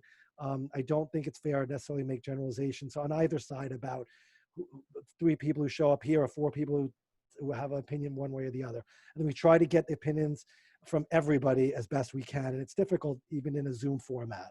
So I just wanted to say that. I would just add to that, because Len, I appreciate that you did a poll and took the time to do that. I would just say that polls, as we know, can, unless you're, a pollster, and in fact, even if you are a pollster, you can create a poll that gets a certain result, a result that you want. In fact, actually, Maud, I believe we sat in a meeting together where you were like, I think polls are useless. I don't think we should do them. In any case, I also just have to point out that PTA presidents are a certain type of person, and I vote for a PTA president who's going to help raise as much money as possible for my school. And that is the type of person, myself being one of them. I was a PTA president for 3 years. It's the type of person who, has it's a certain type of person who is a PTA president. And I'm not saying it's a bad person. I'm just saying it's not necessarily representative of the district at large. So I just think it's hard to draw conclusions from that. I mean, that is the other piece that we have not even mentioned at all, which is that the schools in District 2 have the ability, or certain schools in District 2 have the ability to raise upwards of some $500,000, $1 million extra dollars for their schools. That cannot be discounted, that money. So I just put that in there as well. I'm going to jump in. I'm sorry, I know we're moving on. Independent polling is what I asked for, not scientific independent polling. That's what I asked for. Yeah, and I had a lot of questions. Yes, I just want to jump in quickly to say, yes, you can poll parents. Yes, PTA presidents can weigh in. Yes, PTA presidents can even have their members weigh in. But we have to recognize that there are marginalized groups of parents within our schools. That's what systemic racism is. There are parents who wouldn't even think about joining this space because they don't need to hear people talk about their kids the way some people talk about them. There are parents who are trying to hold on to their jobs and they really can't be taking any polling about admissions methods. There are parents who are essential workers. They come home and they can't think about middle school admissions or high school admissions. We have marginalized groups of parents in our community that we're not reaching, and you have to recognize that. Yeah, that's what scientific polls are. They seek out to try and get those people. That's why they're scientific. They do it with elections. You're not a pollster, neither am I. That's why I wanted to hire a professional. It's as simple as that. And I just want to add that it's not always because they can't, because they're tired or because they're working hard. At least 2 people I reached out to who were not white said they weren't going to come to this meeting anymore because it was such an uncomfortable place for them. Someone that had told me they were going to sign up tonight. So they have the time. They just find it to be a very hostile space to continue to hear themselves be characterized as not working hard. Their kids don't work hard. They don't care about education. All of these tropes that keep getting trotted around. Okay. Guys, I don't think that given the makeup of our council, all as a middle class District 2 council and every person on this council being a highly educated or reasonably educated person, I don't think any of us can speak on behalf of the folks who aren't here. You can speculate as to what people who are not here would say if they were here, but most District 2 parents are not here. Most District 2 parents never come to a CEC meeting, and the folks who don't come to these meetings and don't participate run the gamut on socioeconomic status and every other indicator that we can use. So I think,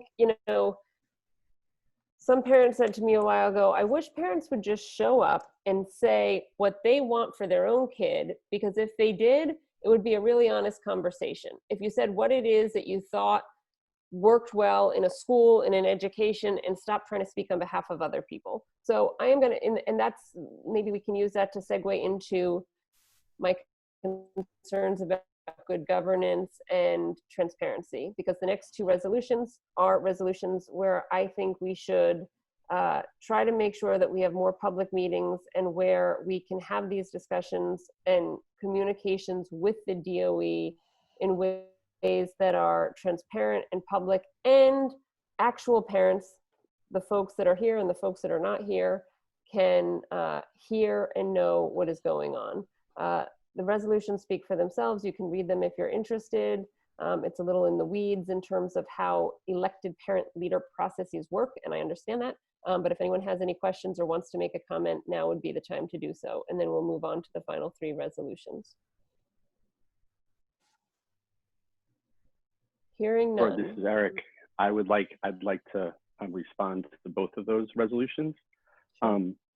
So yes, I think, collectively, when I look at the two resolutions, I sympathize with some of the outcomes and the goals around electing representatives of our our schools, which is one of the resolutions is focused on CEC elections. I think we're all here tonight as part of that process. And I certainly think that that process should be preserved. And I believe that elections should go forward. I also think it's important that we have representation across the city so we can hear voices of communities as a collective. And while I think those are noble goals, I'm deeply troubled by the fact that there's such hatred and animosity towards the ECC. And to me, it's just another level of trying to silence voices that don't agree with the position of members on this council. And I feel like this animosity for the ECC is something that we've seen for the last 18 months. And it hurts me because this is an organization that has worked to bring New York City parents together. And instead of focusing on the outcomes and the goals, both these resolutions, again, are attacks on the ECC. We are in a place where we should stop attacking and start working together. And it is unclear to me why we can't get beyond a personal vendetta against the ECC and move to a place where we're working and advocating for our children. So I'm really uncomfortable because I think this is just another avenue of silencing voices that don't agree. And that is problematic to me. I support many of the goals of those two resolutions, but I am absolutely opposed to the construction of them and the intent. Can I jump in on that? I just want to say that the ECC does do a lot of great things, and I support a lot of the things they do. The issue that a lot of people had was, one, that they weren't being transparent. The meetings are not open to the public. That's a fact. Two, they were kind of masquerading as a quasi-governmental organization when they were just an advocacy group, which is okay because they're advocating for a lot of good things. But when you pose to represent all the city councils without any statutory authority to do so, without any kind of edict from the state or from the councils themselves, that's where a lot of people had problems. But a lot of the things they do are good, and I support it. I work with them. I'm a member, technically. But I think you need to separate those two, and I don't think it's a personal vendetta. I really don't. So, yes, creating corporations, yes, feels like limited liability. Personal. Yes. Limited liability, not a corporation. I would just say again that those two resolutions could have stood on their own without attacks on the ECC, but for some reason that had to be part of the resolutions. Which So again, the instead of ECC working would towards vote for it. outcomes, instead of working for outcomes, it's about division, which is what tonight continues to be about. How do we divide, separate, and segregate our children? And that's what D2 has come to stand for. Okay, Eric, so if we struck the ECC lines from that, you would vote for it, right? Because that's what you just said. Yes, I would be much more open to the outcomes. Yes. You would? Okay. I would have a discussion. I would have a discussion. I would have a discussion about those. Yes, I'd love to. And no, I would love to. And I actually reached out to sponsors of the resolution to tell them that, but sponsors who may have been open to having a conversation rather than putting provocative things on a whiteboard. You don't like that? Eric, you know I wrote those resolutions and you didn't reach out to me, and I extended a hand of friendship to you the last time we spoke around the questionnaires that we were sending to the Office of Enrollment, and you said no thank you. So much for the getting over divisiveness. So let's move on to draft resolution 145. Wait, sorry, I Emily, have some things to comment? say. And after Emily, go ahead, Emily. I just want to say, you know, that we've been through a national pandemic. We have issues with budgets. We have some of the most profound social movement that is going on that we have not seen in literally since the 1960s. We've had more death than, you know, than we've had in a century. And we as a council are putting up resolutions about things that if you want to talk about D2 parents, that they could care less about, frankly, by and large. I just think that there are so many more things that we could have been spending our time writing, talking, thinking, and producing. And I'm just ashamed as a council. Okay, moving on to draft resolution 145. Wait. Oh, sorry, I'm sorry, Shino. I'm sorry. That Yeah. I apologize about that. Shino, you wanted to speak to these. So in terms of the elections, first of all, nobody said cancel the elections. It was just postponement, right? If this resolution was framed in terms of democracy of CEC elections, I probably would have voted for the resolution that says, yeah, we should have the elections. But that's not how this resolution is written. It's all about how the ECC did this, ECC did that. That's not the point. The election, whether to postpone or not, should be discussed on their own merit. Should we be postponing elections in a democratic society? That's the point of the resolution, but that's not the point really.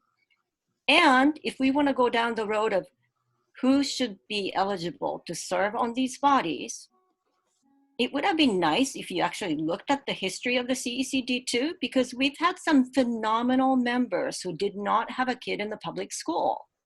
They brought so much to the council in terms of their expertise, their knowledge, their life experience. And sure, I'm happy to debate whether somebody who doesn't have a kid in the K through 8 or even high school should be serving on this council. I think that that warrants discussion.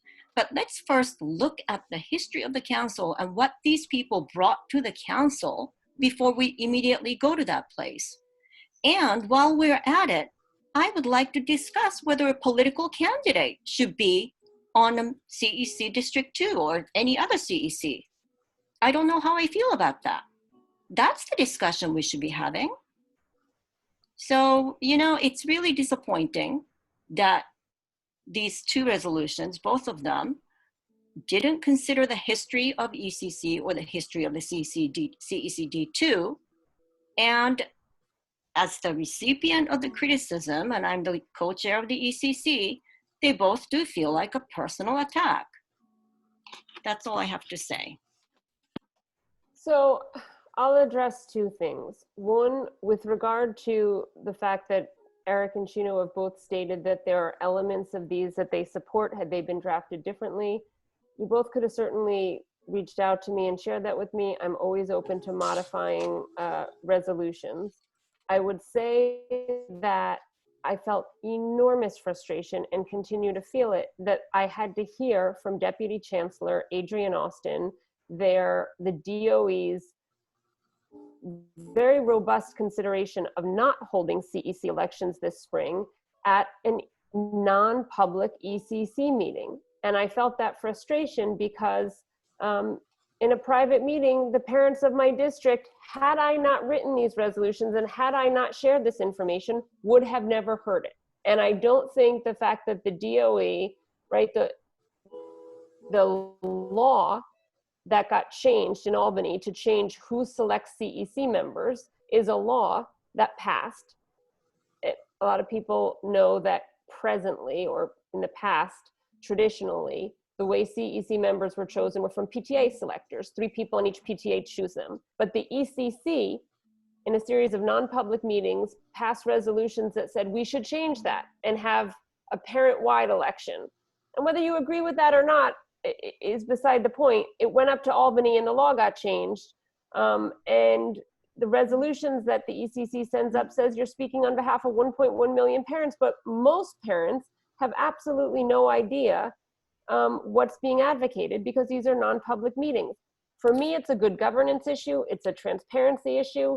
And Emily, I hear you loud and clear that there are bigger issues going on in our country right now, but I happen to believe that good governance and making sure that our government works in a transparent and open way is part of what we should all be advocating for at all times, on every level, on local levels, on state levels, on national levels.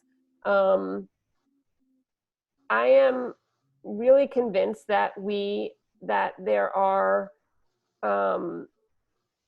problematic structures in place right now that are limiting information getting to parents. And the deputy chancellor's sharing that information with a very small group of people in a non-public meeting is a really clear example. I'm trying to communicate information to people so that we can have a discussion, as we're having now, about how best to select CEC members, how best to conduct the kind of good advocacy work that can happen when CECs across boroughs and across districts get together, because I think there's a lot of room for positive growth there. Shino, I have very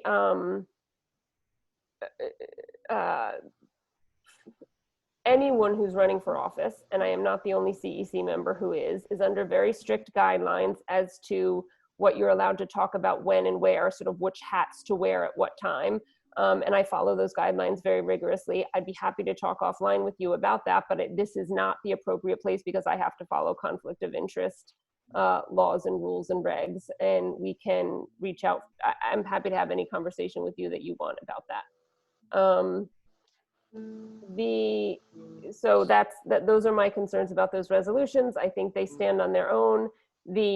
It is absolutely not a personal issue. But I will say one final point, and I apologize to folks that this meeting has gotten long, that if we're talking about tone and we're talking about personal attacks, at the last several ECC meetings, several members, not just me, but other members in that group have been called out again and again for what appears to be wrongthink. Like, you're not allowed to think a certain way in the ECC if it doesn't agree with leadership. And I think that organization would not face some of the resistance it does if it was really a welcoming, supportive, and affirming environment for members who have different ideas about how to improve our schools. It has not proven to be that for many members for quite some time.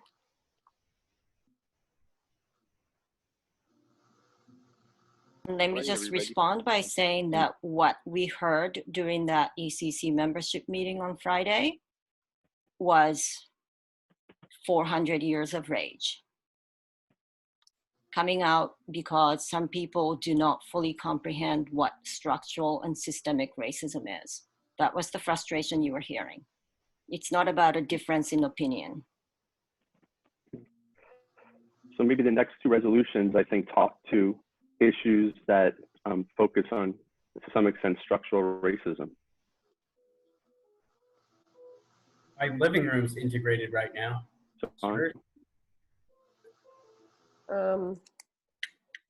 I've just realized after all that very thoughtful conversation that we're not recording this meeting. No, we are recording this meeting. Are we recording? We are. Okay, good. So we can post it. That did just happen. Okay. So does anyone have anything further to say on the resolutions we were just discussing? If not, we'll move on to the next resolutions. And that is draft 145 Summer Youth Program.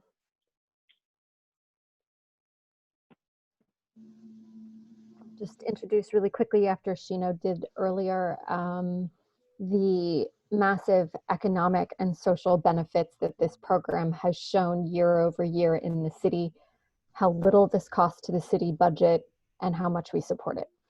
I think all of the details are in there. This is a very simple, very straightforward resolution. I agree. know that Shino and I were both supportive of this, partly given Gail Brewer. We are both Gail Brewer appointees to the council. This is something she is also fighting for quite strongly. And we independently have spoken with her about the benefits of this program. And I would also just put out there that, you know, many times if we are part of other organizations that could also pass resolutions or write letters, I always think it's a good idea, if you agree with this kind of thing, to take the language from the resolution and take it to your organization and write them too, because those voices together can move things. And I actually have to give credit where it's due. This is an issue that Teens Take Charge has been working on since the preliminary budget, the budget cuts were announced. And also I decided to take this on because Perry, who is a District 2 parent who's worked with us on traffic safety issues, has actually approached Maud and me and asked us to do a resolution, and I thought it was a great idea. So this was actually driven by a member of the community. So thank you, Perry.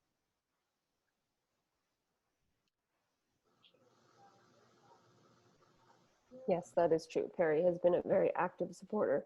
Okay,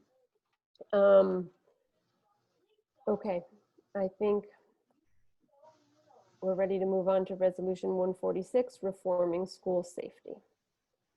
I'd like to be heard on this one, if I may. It's very rare that something really gets under my skin. I'm a little disturbed by this resolution. I have had kids that have attended 6 different public schools. I personally have attended 3 public schools as a student. In all but one of those schools, the school safety officers were people of color. I'm a little disturbed. I'm actually more than a little disturbed in some of the language that's included in this resolution, specifically where it states here in number 6, the presence of police officers in schools imposes a climate of fear and intimidation in school communities. I think our school safety officers are, my experience, has been some of the hardest working people. They are very, I've never seen anyone act in an unkind manner. If there is some problem involving officers in District 2, I have never been made aware of it. I don't know if our superintendent is aware of some existing problem where there have been complaints about school safety officers in District 2. And while there may very well be issues in other districts, I am amazed in terms of the attempts to try to lump in our school safety officers as being part of a climate of oppression and fear. Our safety officers are very hardworking, diligent individuals. They're there to protect our students, both from internal and external threats. And I'm glad they're there. I'm glad they're in uniform. I'm glad they're members of the New York City Police Department. So I can brook people being critical of PTA presidents, that's fine. But I got to tell you, someone's got to stand up for these school safety officers that do an excellent job and have kept my children safe. So if there's an underlying problem that people know of, please let me know. I'd like to hear from the sponsors if they're aware of people in our district, students being intimidated. Maybe I'm unaware of it. Please educate me. I'll be happy to listen to what you have to say. I'd also like to chime in too, because I agree with Len. I've had kids in 4 different District 2 schools. The majority of the security, the NYPD officers there were fantastic. they work beyond the 9 to 5 or the 7 to 7, you know, working after school hours. In PS33 directly, we've had incidents where they've stopped people entering the school with knives. They've protected our children. I haven't heard one incident in District 2 in a decade that I've been affiliated with children in this district where we had one issue. I'm a little bit shocked at this. They're part of the community. They're part of the PS33 community. When we attended there, they're part of Wagner, part of I don't know. I'm just a little shocked. I think we're branding them we're branding people who work very hard and are part of a community and they work tirelessly to protect our kids. And when you have people walking around with guns right outside PS33, and they locked down the school, they brought in NYPD to stop violence, and now to say otherwise that they're not protecting our kids is, you know, I'm shocked and I'm sad that that when there's good we should call it out, and when there's bad we should call it out. But in District 2 I have not seen an incident, and I would like to hear what has transpired by the authors of this resolution with respect to District 2. So I do recall as a co-sponsor of this that I had injected in clause 6 has been noted. I'm guessing this is in a versioning thing, something that's different.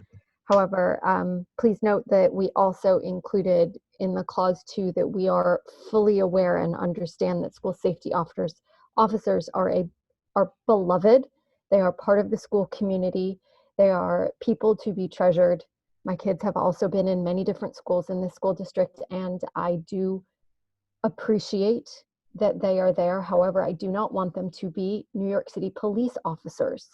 We would rather that these be agents of the Department of Education who are given specific training to be helpful to our schools, trained in social justice, trained in helping our students in all of the ways possible.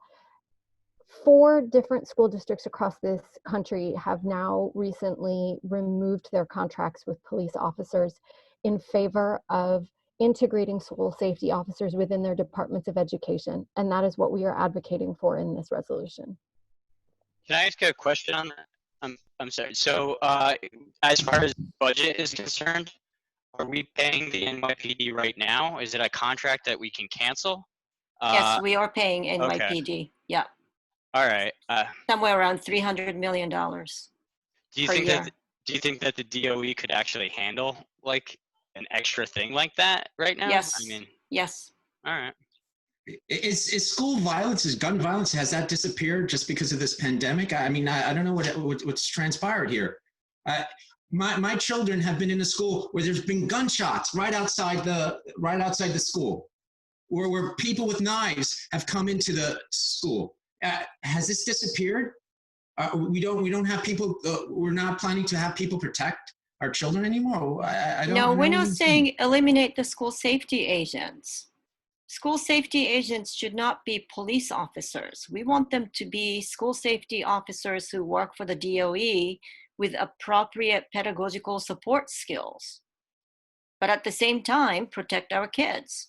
And I think we're lucky in District 2 that we haven't noticed these school safety agents not behaving in ways that we want them to toward our children. I think they have been wonderful school safety agents. I've had nothing but wonderful school safety agents in all the schools that I've been noticed. You're implying that they did something. I would like to know what they did in District 2. I don't know, because I am not a Black person, right? I don't know how parents who are Black or brown, or students who are Black and brown, are treated by District 2 school safety officers. I cannot speak for them. You know, Sheena, I'd just like to respond directly to a comment that was in the chat, specifically about Eastside Middle School, where I was actually former PTA president there, that noted that about 3% of the student population is African American. The school safety officers of that particular school happen to be African American. The newer person that is there this year that replaced the former one of the two former African-American school safety officers is also African-American. These officers are role models. They're actually role models in many cases to our children as well. So I think these generalizations and the attempt to equate everything being racist, or that they are somehow, that their presence or identification with the New York City Police Department in and of itself is tainting them with this racist aspect, is just very uncomfortable to me. I think that's what we're trying to get away from. We don't want to label people. We don't want to judge people based on who they are, not by what they look like, not by the uniforms they wear. We want to judge people by who they are as human beings. And I think we're dehumanizing entire groups of people by lumping people into different groups like this. So I understand the concern. I can't possibly imagine what it's like to be an African American and know what it's like to walk down the street and come in front of a police officer. But this isn't really addressing that issue. This is just trying to demonize and just trying to lump school safety officers in with every other New York City police officer. And I don't think it's appropriate in our district. Would they lose their pensions if they transferred from the NYPD over to the DOE? They shouldn't. That can be Would it transfer? negotiated. All right.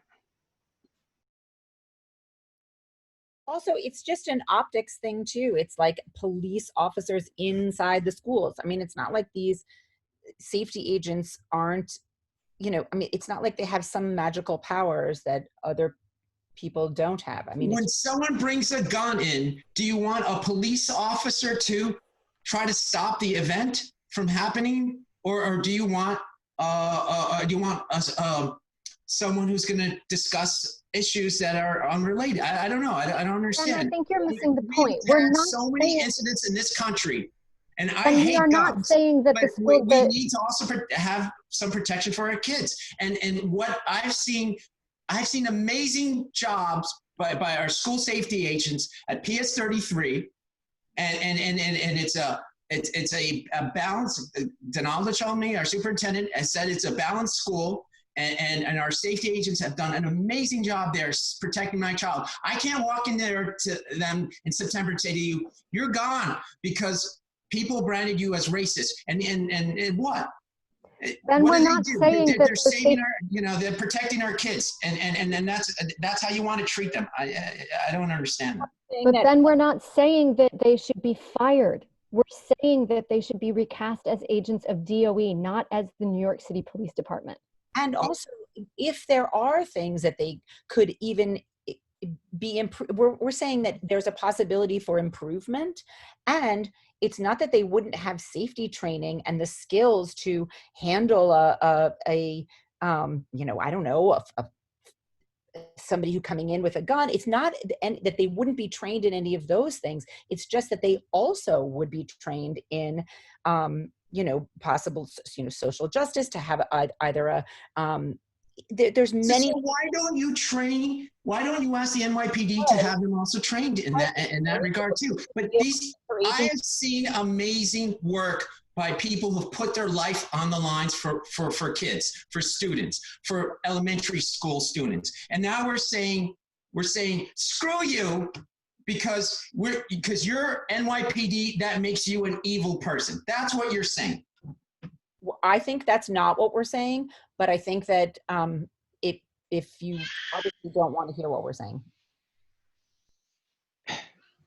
I mean, it's different in different communities, right? I mean, I was grown up to say if there's a problem, you go to the police. In some other communities, they can't do that. And, this is elementary schools. I mean, I understand their point. Even if it's just a uniform, and I don't know. According to the coverage in Chalkbeat Matters this morning, de Blasio has already made up his mind that the New York City Police Department is staying as our school safety agents, at least for the next year. So as Tom has repeatedly said, our resolutions sometimes mean nothing. Vote your conscience, Ben. If you don't want to support this resolution, don't support this resolution. I think in the interest of time, can we please on the move on? line when someone has a gun or a knife, you know, I'm going to respect that person, and they did that for children at PS 33, and I just feel awful that this is now how we're repaying them in kindness. I just feel awful about this, and you know, for what? For a little bit of money, they're protecting our children, and this is not they, you know, for what? They did nothing wrong. They put their life on the lines, and now we're branding them as racists. And the majority of all the people that have protected my children have been children of people of color, and now we're saying you just don't meet the standard. It's sad. So a quick lesson, racism lesson 101. There's a difference between systemic racism and individuals. You can have a system that's racist and not have individuals who are racists. And I'm not going to go into explaining how that works, but there is this distinct difference between calling the system racist, which is not the same as calling people who work within that system racist. This resolution does not call those school safety agents racist, but the system of the school safety division that is managed by NYPD is racist. So let's just make that distinction. We're going to move on. I will say that on that resolution, much the way Shino and Eric felt about the resolutions I wrote, there are many things in that resolution I agree with. And if we can, going forward, find a way to be more collaborative with each other, that would be great, because I think, you know, I see some really brutal anti-police things in the chat right now, which I think is unfortunate, because I know we have parents on this call right now who are public school parents and members of the police department. So, you know, I think it's really not thoughtful, guys. And I won't make any announcement now, but I think there is going to be, yes, ACAB is hate speech.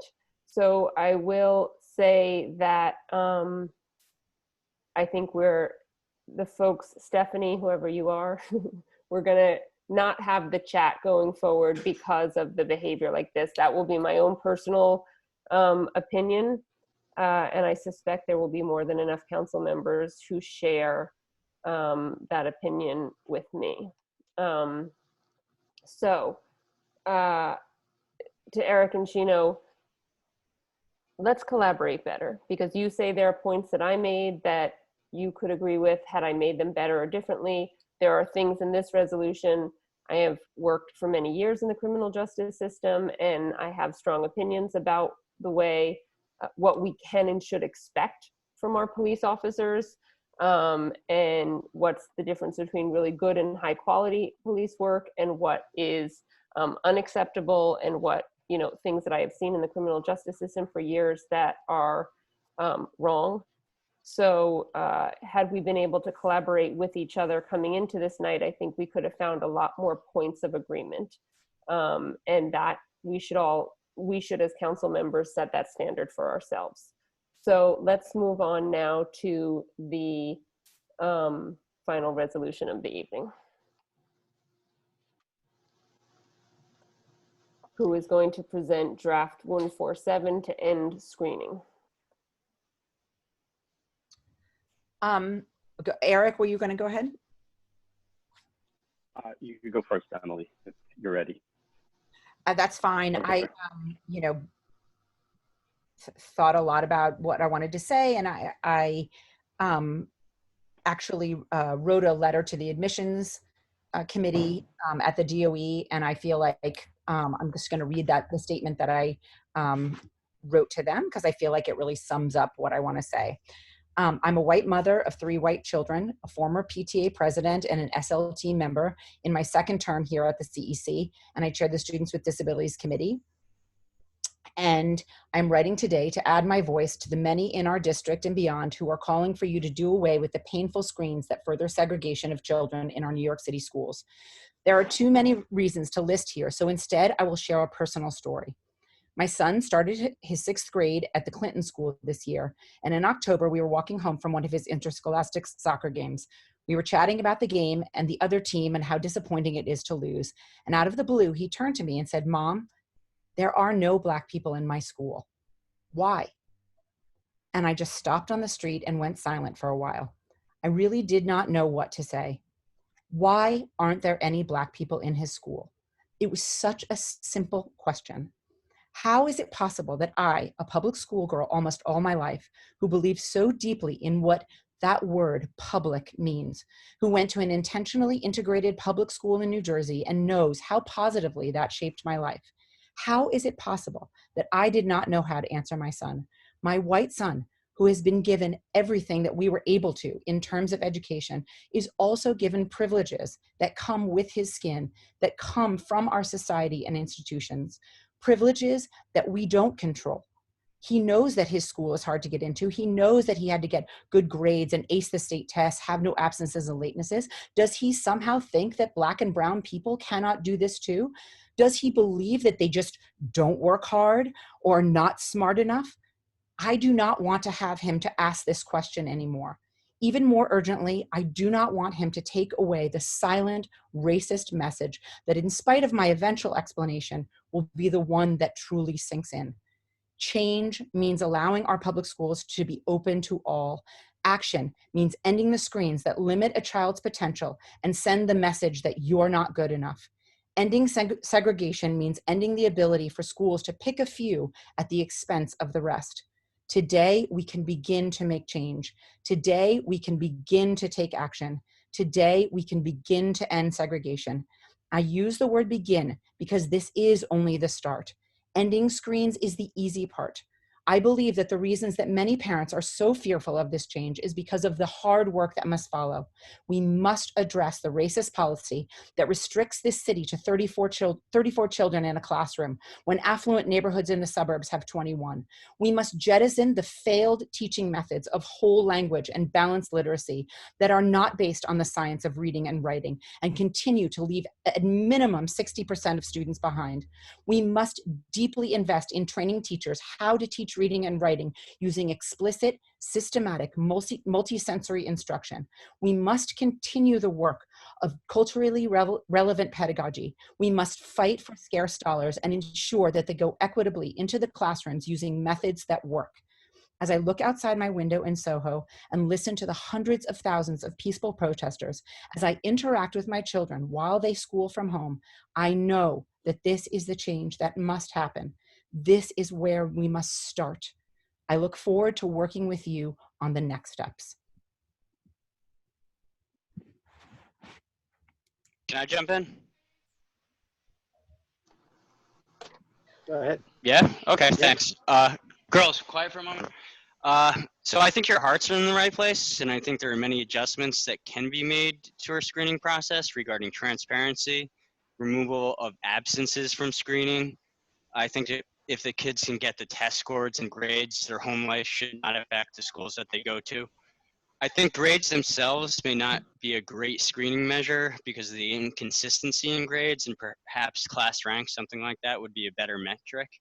However, this resolution seeks to destroy schools without a satisfactory replacement. It's a repeal and replace later plan.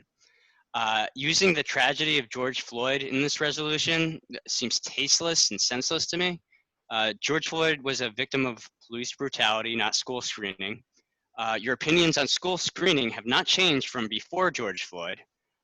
Your behavior of sending your own children to screen schools has not changed. It is nothing short of cognitive dissonance. This is not to say that integration is not a laudable goal. I just think that you're starting too late and not listening to the people that you want to help. Listen to my daughter, Georgia, who is a native Chamorro as her mother was born in Guam. Listen to her friend, Jemiah, who took the 6 train from the Bronx 6 years to go to the same elementary school as Georgia. We need to improve schools early and everywhere, and we need to allow parents to choose where their children go. There can be a choice-based lottery in elementary schools, which do increase racial diversity. I've submitted data and a rough plan to integrate New York City, and Teens Take Charge as founder to do so. If we start integration efforts in grade 6, we will perpetuate stereotypes that would not exist if we started integration efforts much earlier, pre-K or K. My daughter will not go to a screen school. Not that she didn't apply, she just didn't get in. And she'll be fine. You don't have to send your kids to screen schools, but some parents want to, and we represent a lot of parents that do want to. So that's all I have to say about that.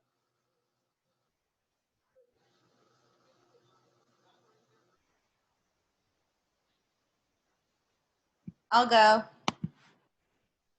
I'm so loath to engage on this issue of where I send my children to school because I think it's a bad faith attack. When we were discussing how to grade children, and I was in favor of eliminating grades, and one of the comments was, well, their kids don't have good grades like ours. So I don't feel like, this assumption, so the assumption was that I was, lobbying for a policy because it was going to help my own child. And, it doesn't change it, and on the flip side, now I'm a hypocrite because of where my children go to school. If my children went to unscreened schools, I presume the assumption would be that they couldn't get into a screened school, and that's why I take the position I take. I don't think anyone's mind would be changed by my arguments, whether or not my arguments should stand on their own, not based on personal decisions. We actually, as forthright as I may seem in these meetings, my house is not the autocracy of Robin Broshi. I have a partner, my husband. I have children with decisions. I spend a lot of time trying to support Teens Take Charge, Integrate NYC, being a mentor to Violet. And I think it's important that children have agency. They don't get to make the final decision, but they get input into decisions that are made. It would be hypocritical of me not to let my children have that same contribution in our family decisions. The reality is, when I pushed Baruch AP for my son, he told me that his friends would think he was stupid if he went there. Because despite the messages that I try to share in my house, our system is bigger than that. Our system is decided by his teachers and by the administrators and the principals and the other parent leaders in our district, and they know what it means when some schools are screened and some aren't. And we have a system that leans into and reinforces stereotypes about how we measure hard work, about and how that measure, when done by grades, should reward people to priority access to the schools of their choice. And I simply say that that's a lovely luxury. Yes, it was wonderful when I got my daughter's test scores and I could say, look, now you get to pick which school you want to go to, and you'll probably get into one of the top ones because that's how the chips fell for us. And I'm simply saying that the rules shouldn't entitle my family to that luxury at the expense of other people. There's a Harvard School of Public Health just came out with research that shows that exposure to police violence leads to persistent decreases in GPA. So I think it's really relevant to talk about what happened to George Floyd and the smaller scale aggressions that communities of color have to face and how that influences metrics that we grade students on. Starting in kindergarten, doesn't erase all of those traumas that students face outside of their home. And it doesn't have to be the police. We had Marisol, our executive superintendent, sponsored Courageous Conversations, anti-racist, anti-implicit bias training for parent leaders. A number of us went to it.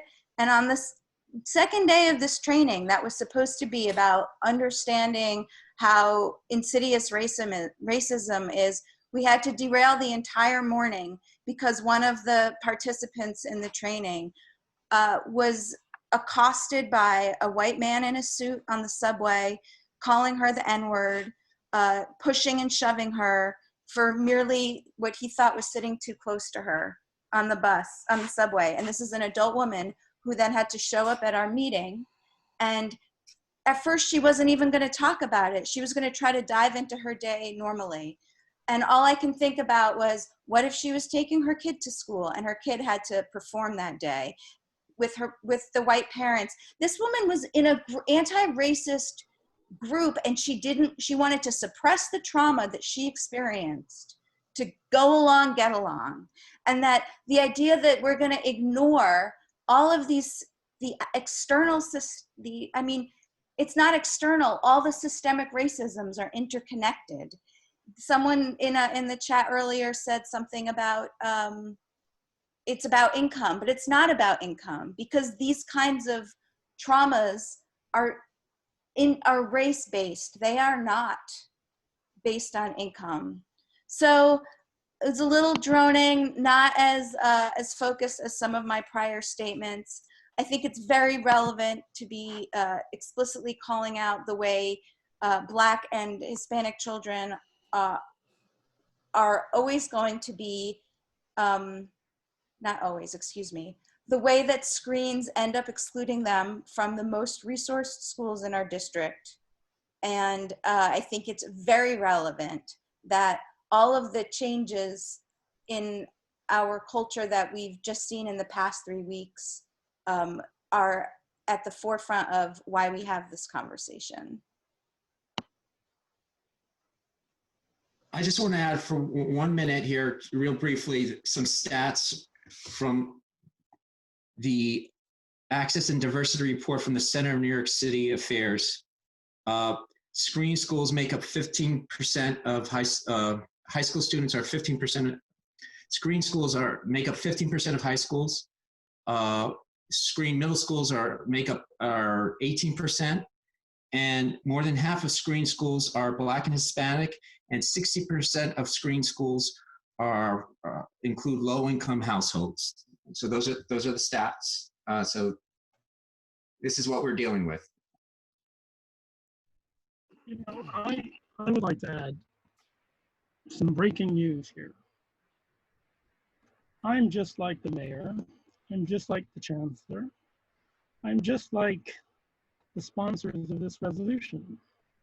I want my son to go to a screen, academically challenging school, a place of quiet study, of challenging mathematics, challenging science.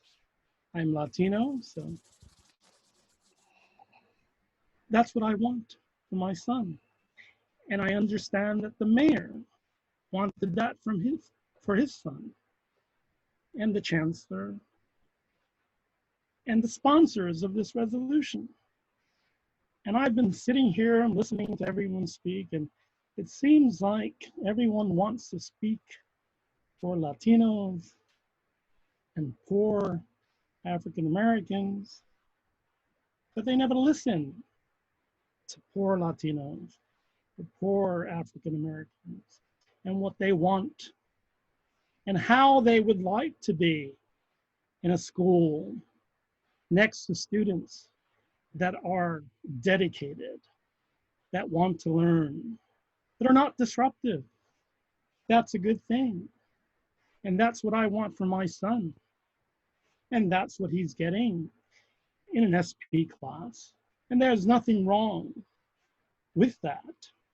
And so I am like the mayor and the sponsors of this resolution, but I'm not like the mayor and I'm not like the sponsors of this resolution because I don't want to deprive other parents in District 2 of that opportunity to gain access to schools that will educate, really educate their children.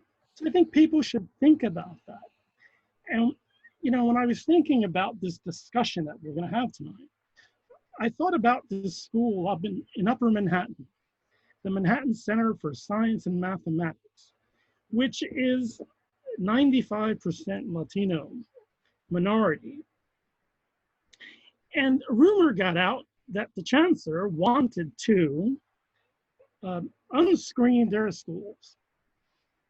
So immediately, this minority population went to Twitter and began tweeting, please rethink this decision.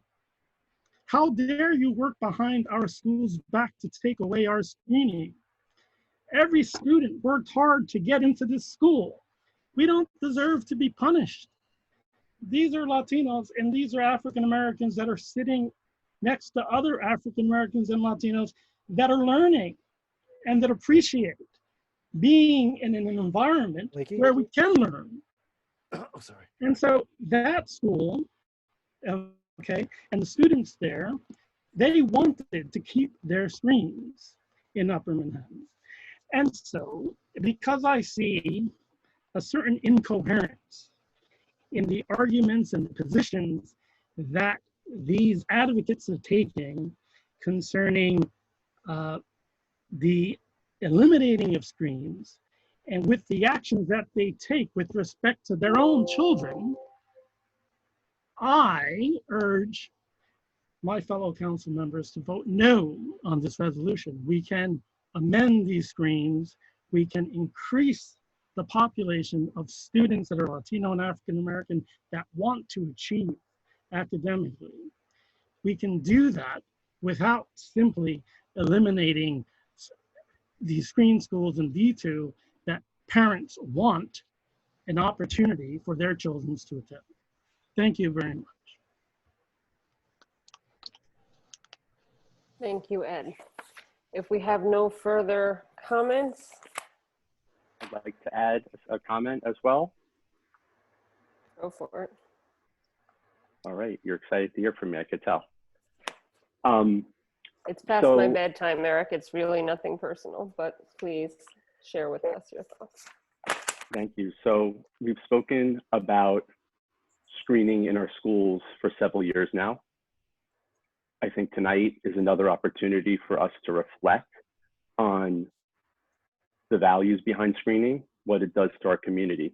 We started this night by hearing from students, from parents, from educators in this district who have told us again that they want to eliminate screening. So we need to end the commentary that there is overwhelming support to maintain screening.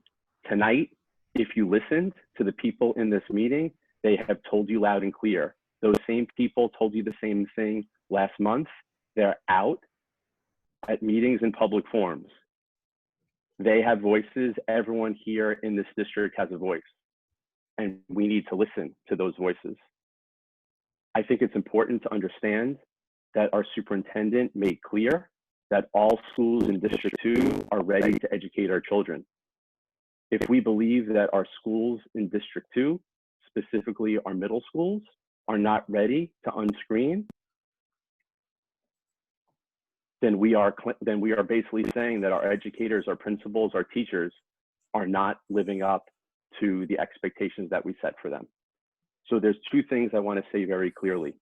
First is that we know that the screening process is broken, it's deeply flawed, it's designed and implemented poorly, and it does in no way meaningfully give us information to make meaningful distinctions among students.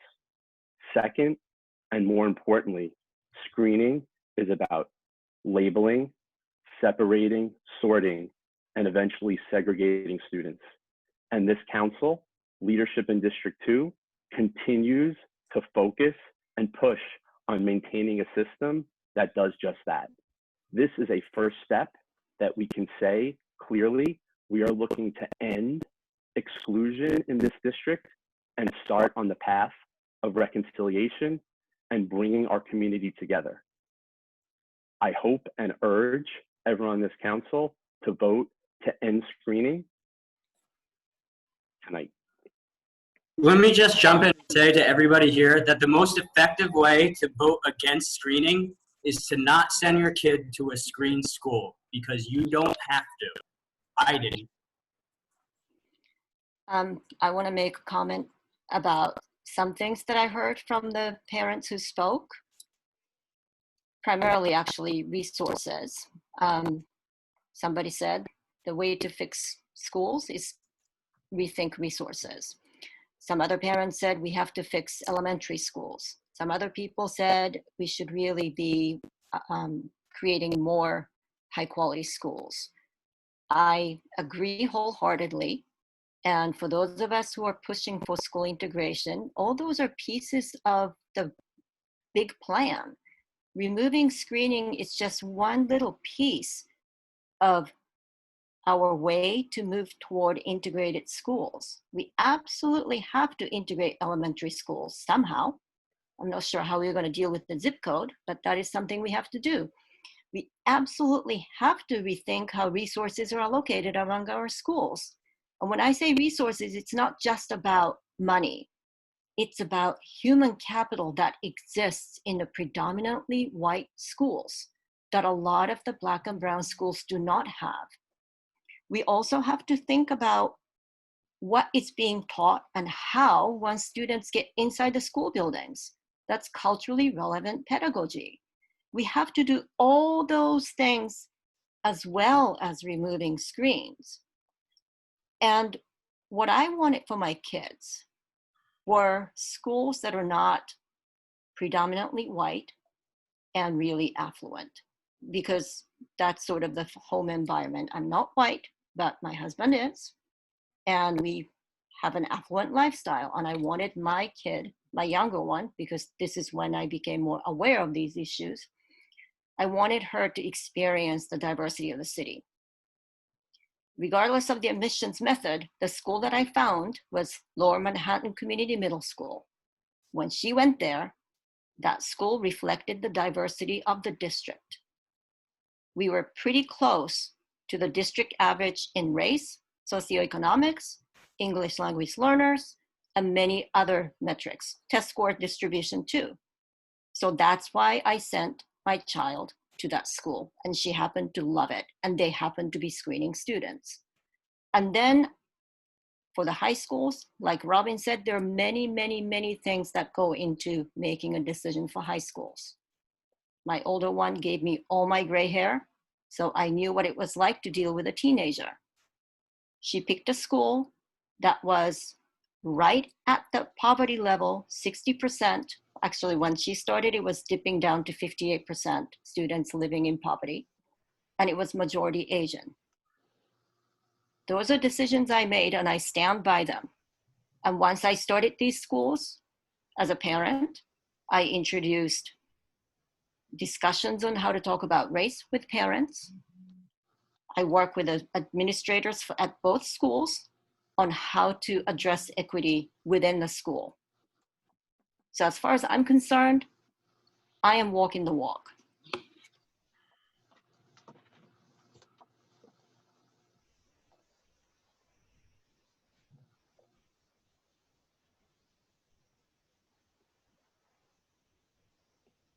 Okay.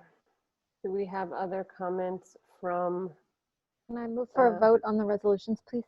Yes, and I will second that. Okay. So, Vincent? Yes. So for resolution number 142, how do you vote? Maud? What we can do, do you have a list of names, Vincent? I do. Okay. 142, I vote yes. That's the continuum of. Yes, read out the name of it, please. So that's K to 12 continuum. So Maud votes yes. Shino? On number one? Sorry, no, I vote no. Okay, Robin? No. Okay, Len? Yes. Ben? Yes. Ushma? Yes. Eric? No. Emily? No. Let's see, Edward? Yes. Tom? Yes. And I'm voting yes. Violet, I know you don't really, but we were recording your vote anyway, so. No. No, okay. On number one, so that is 1, 2. So that passes 7-4 with resolution number 143 on timely elections and related matters. Maud? Yes. Shino? Abstain. Robin? No. Len? Yes. Ben? Yes. Ushma? Yes. Eric? No. Emily? No. Edward? Yes. Tom? Yes. I'm voting yes. And Violet? Abstain. Okay. So that passes, I think it's 6-4 with 1 abstention. No, 7 I to 3. think it's 7-3, 1 abstention. Oh, sorry about that. And okay, so number 144 about the citywide council for community education council. No, the summer youth program. Oh, sorry, you're right, you're right. Sorry, we're on 144. Yeah, So so we're on 140. Oh, yeah. Oh, wait, hold on. What was the first one? What was the one we just voted on? that was about The elections, CCEC elections. that we're instead of being canceled or postponed, that we would urge the DOE to hold timely elections for officers. Oh, okay. Oops. Does Do you your want to vote change your vote, Emily? Yeah, I think that I'll vote yes for that. Okay. 8-2. Right there, if you recall, there was some discussion about what was in the first part of it that some folks objected to. So, but Sorry, I've got it. You know what? I'm just going to abstain on that. I'm sorry. I'm going to abstain. okay, all right. So instead of a no, it's an abstain. Okay, so it passes 7-2, 2 abstentions. 7-2 and 2. Okay, moving to 144 on urging the creation of a citywide community education council. Maud? Yes. Shino? No. Okay, Robin? No. Len? Yes. Ben? Yes. Okay, Ushma? Abstain. Eric? No. Emily? No. Okay, Edward? Yes. Tom? Yes. Was that a yes? Okay. Yeah, sorry, yes. Okay. I'm voting yes as well. So, and Violet? Abstain. Okay. So it passes 6-4 with 1 abstention and Violet's abstention. 6-4 with 1 abstention. Yeah, I think that's right. Yes. Okay.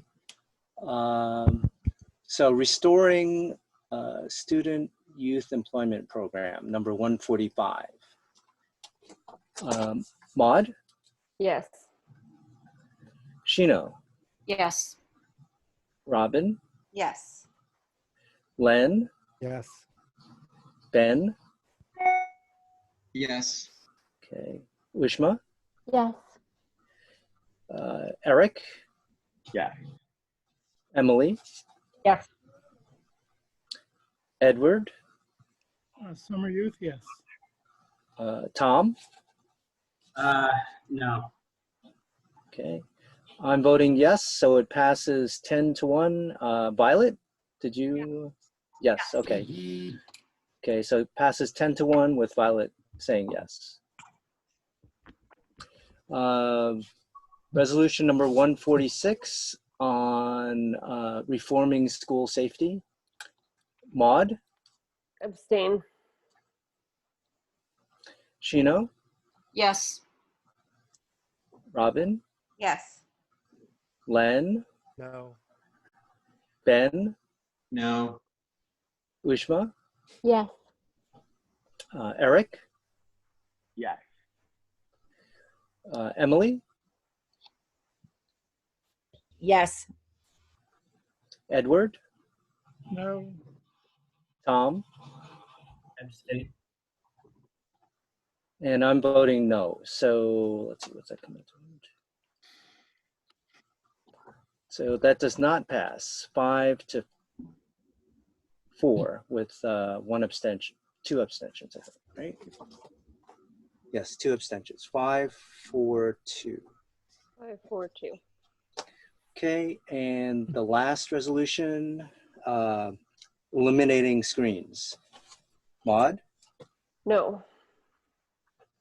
Shino, Yes. Robin, Yes. Len, No.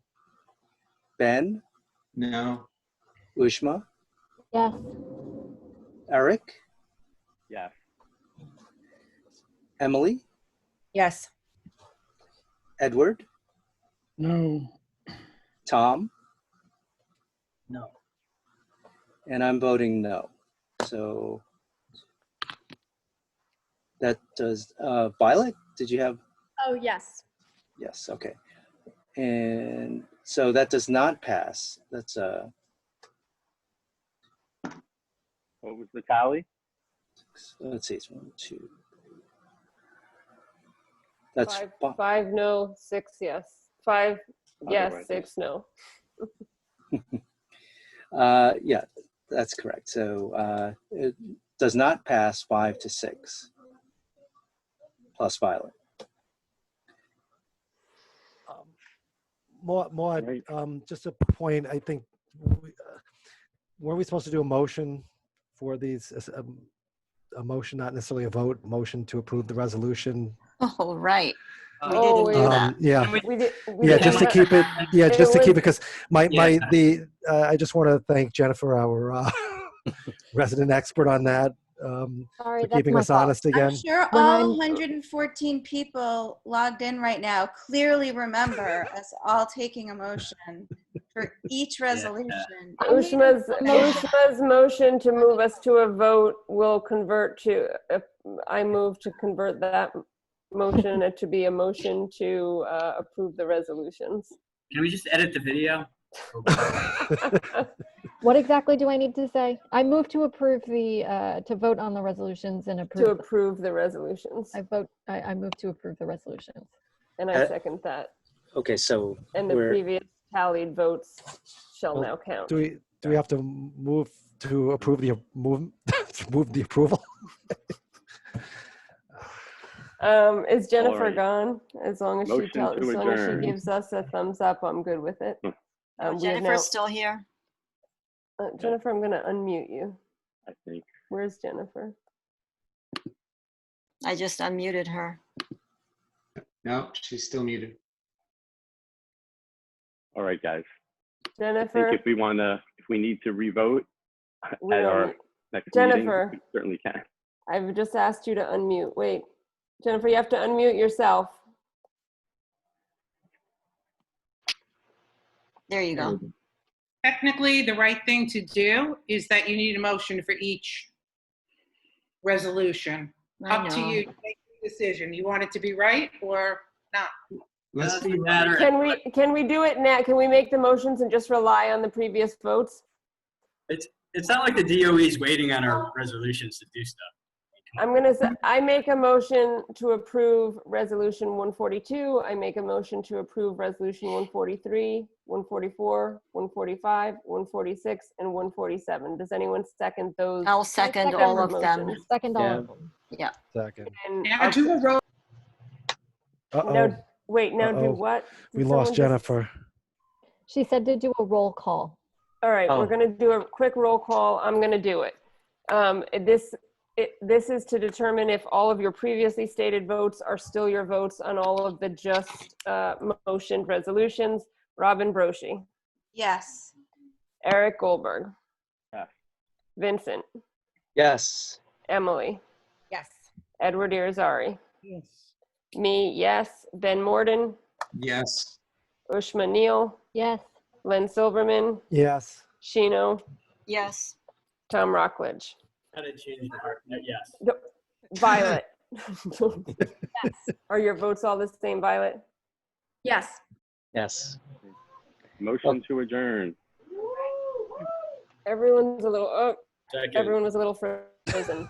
Thank you all for those Thank of you. you who behaved well and said kind and thoughtful, great things in the chat. I appreciate it.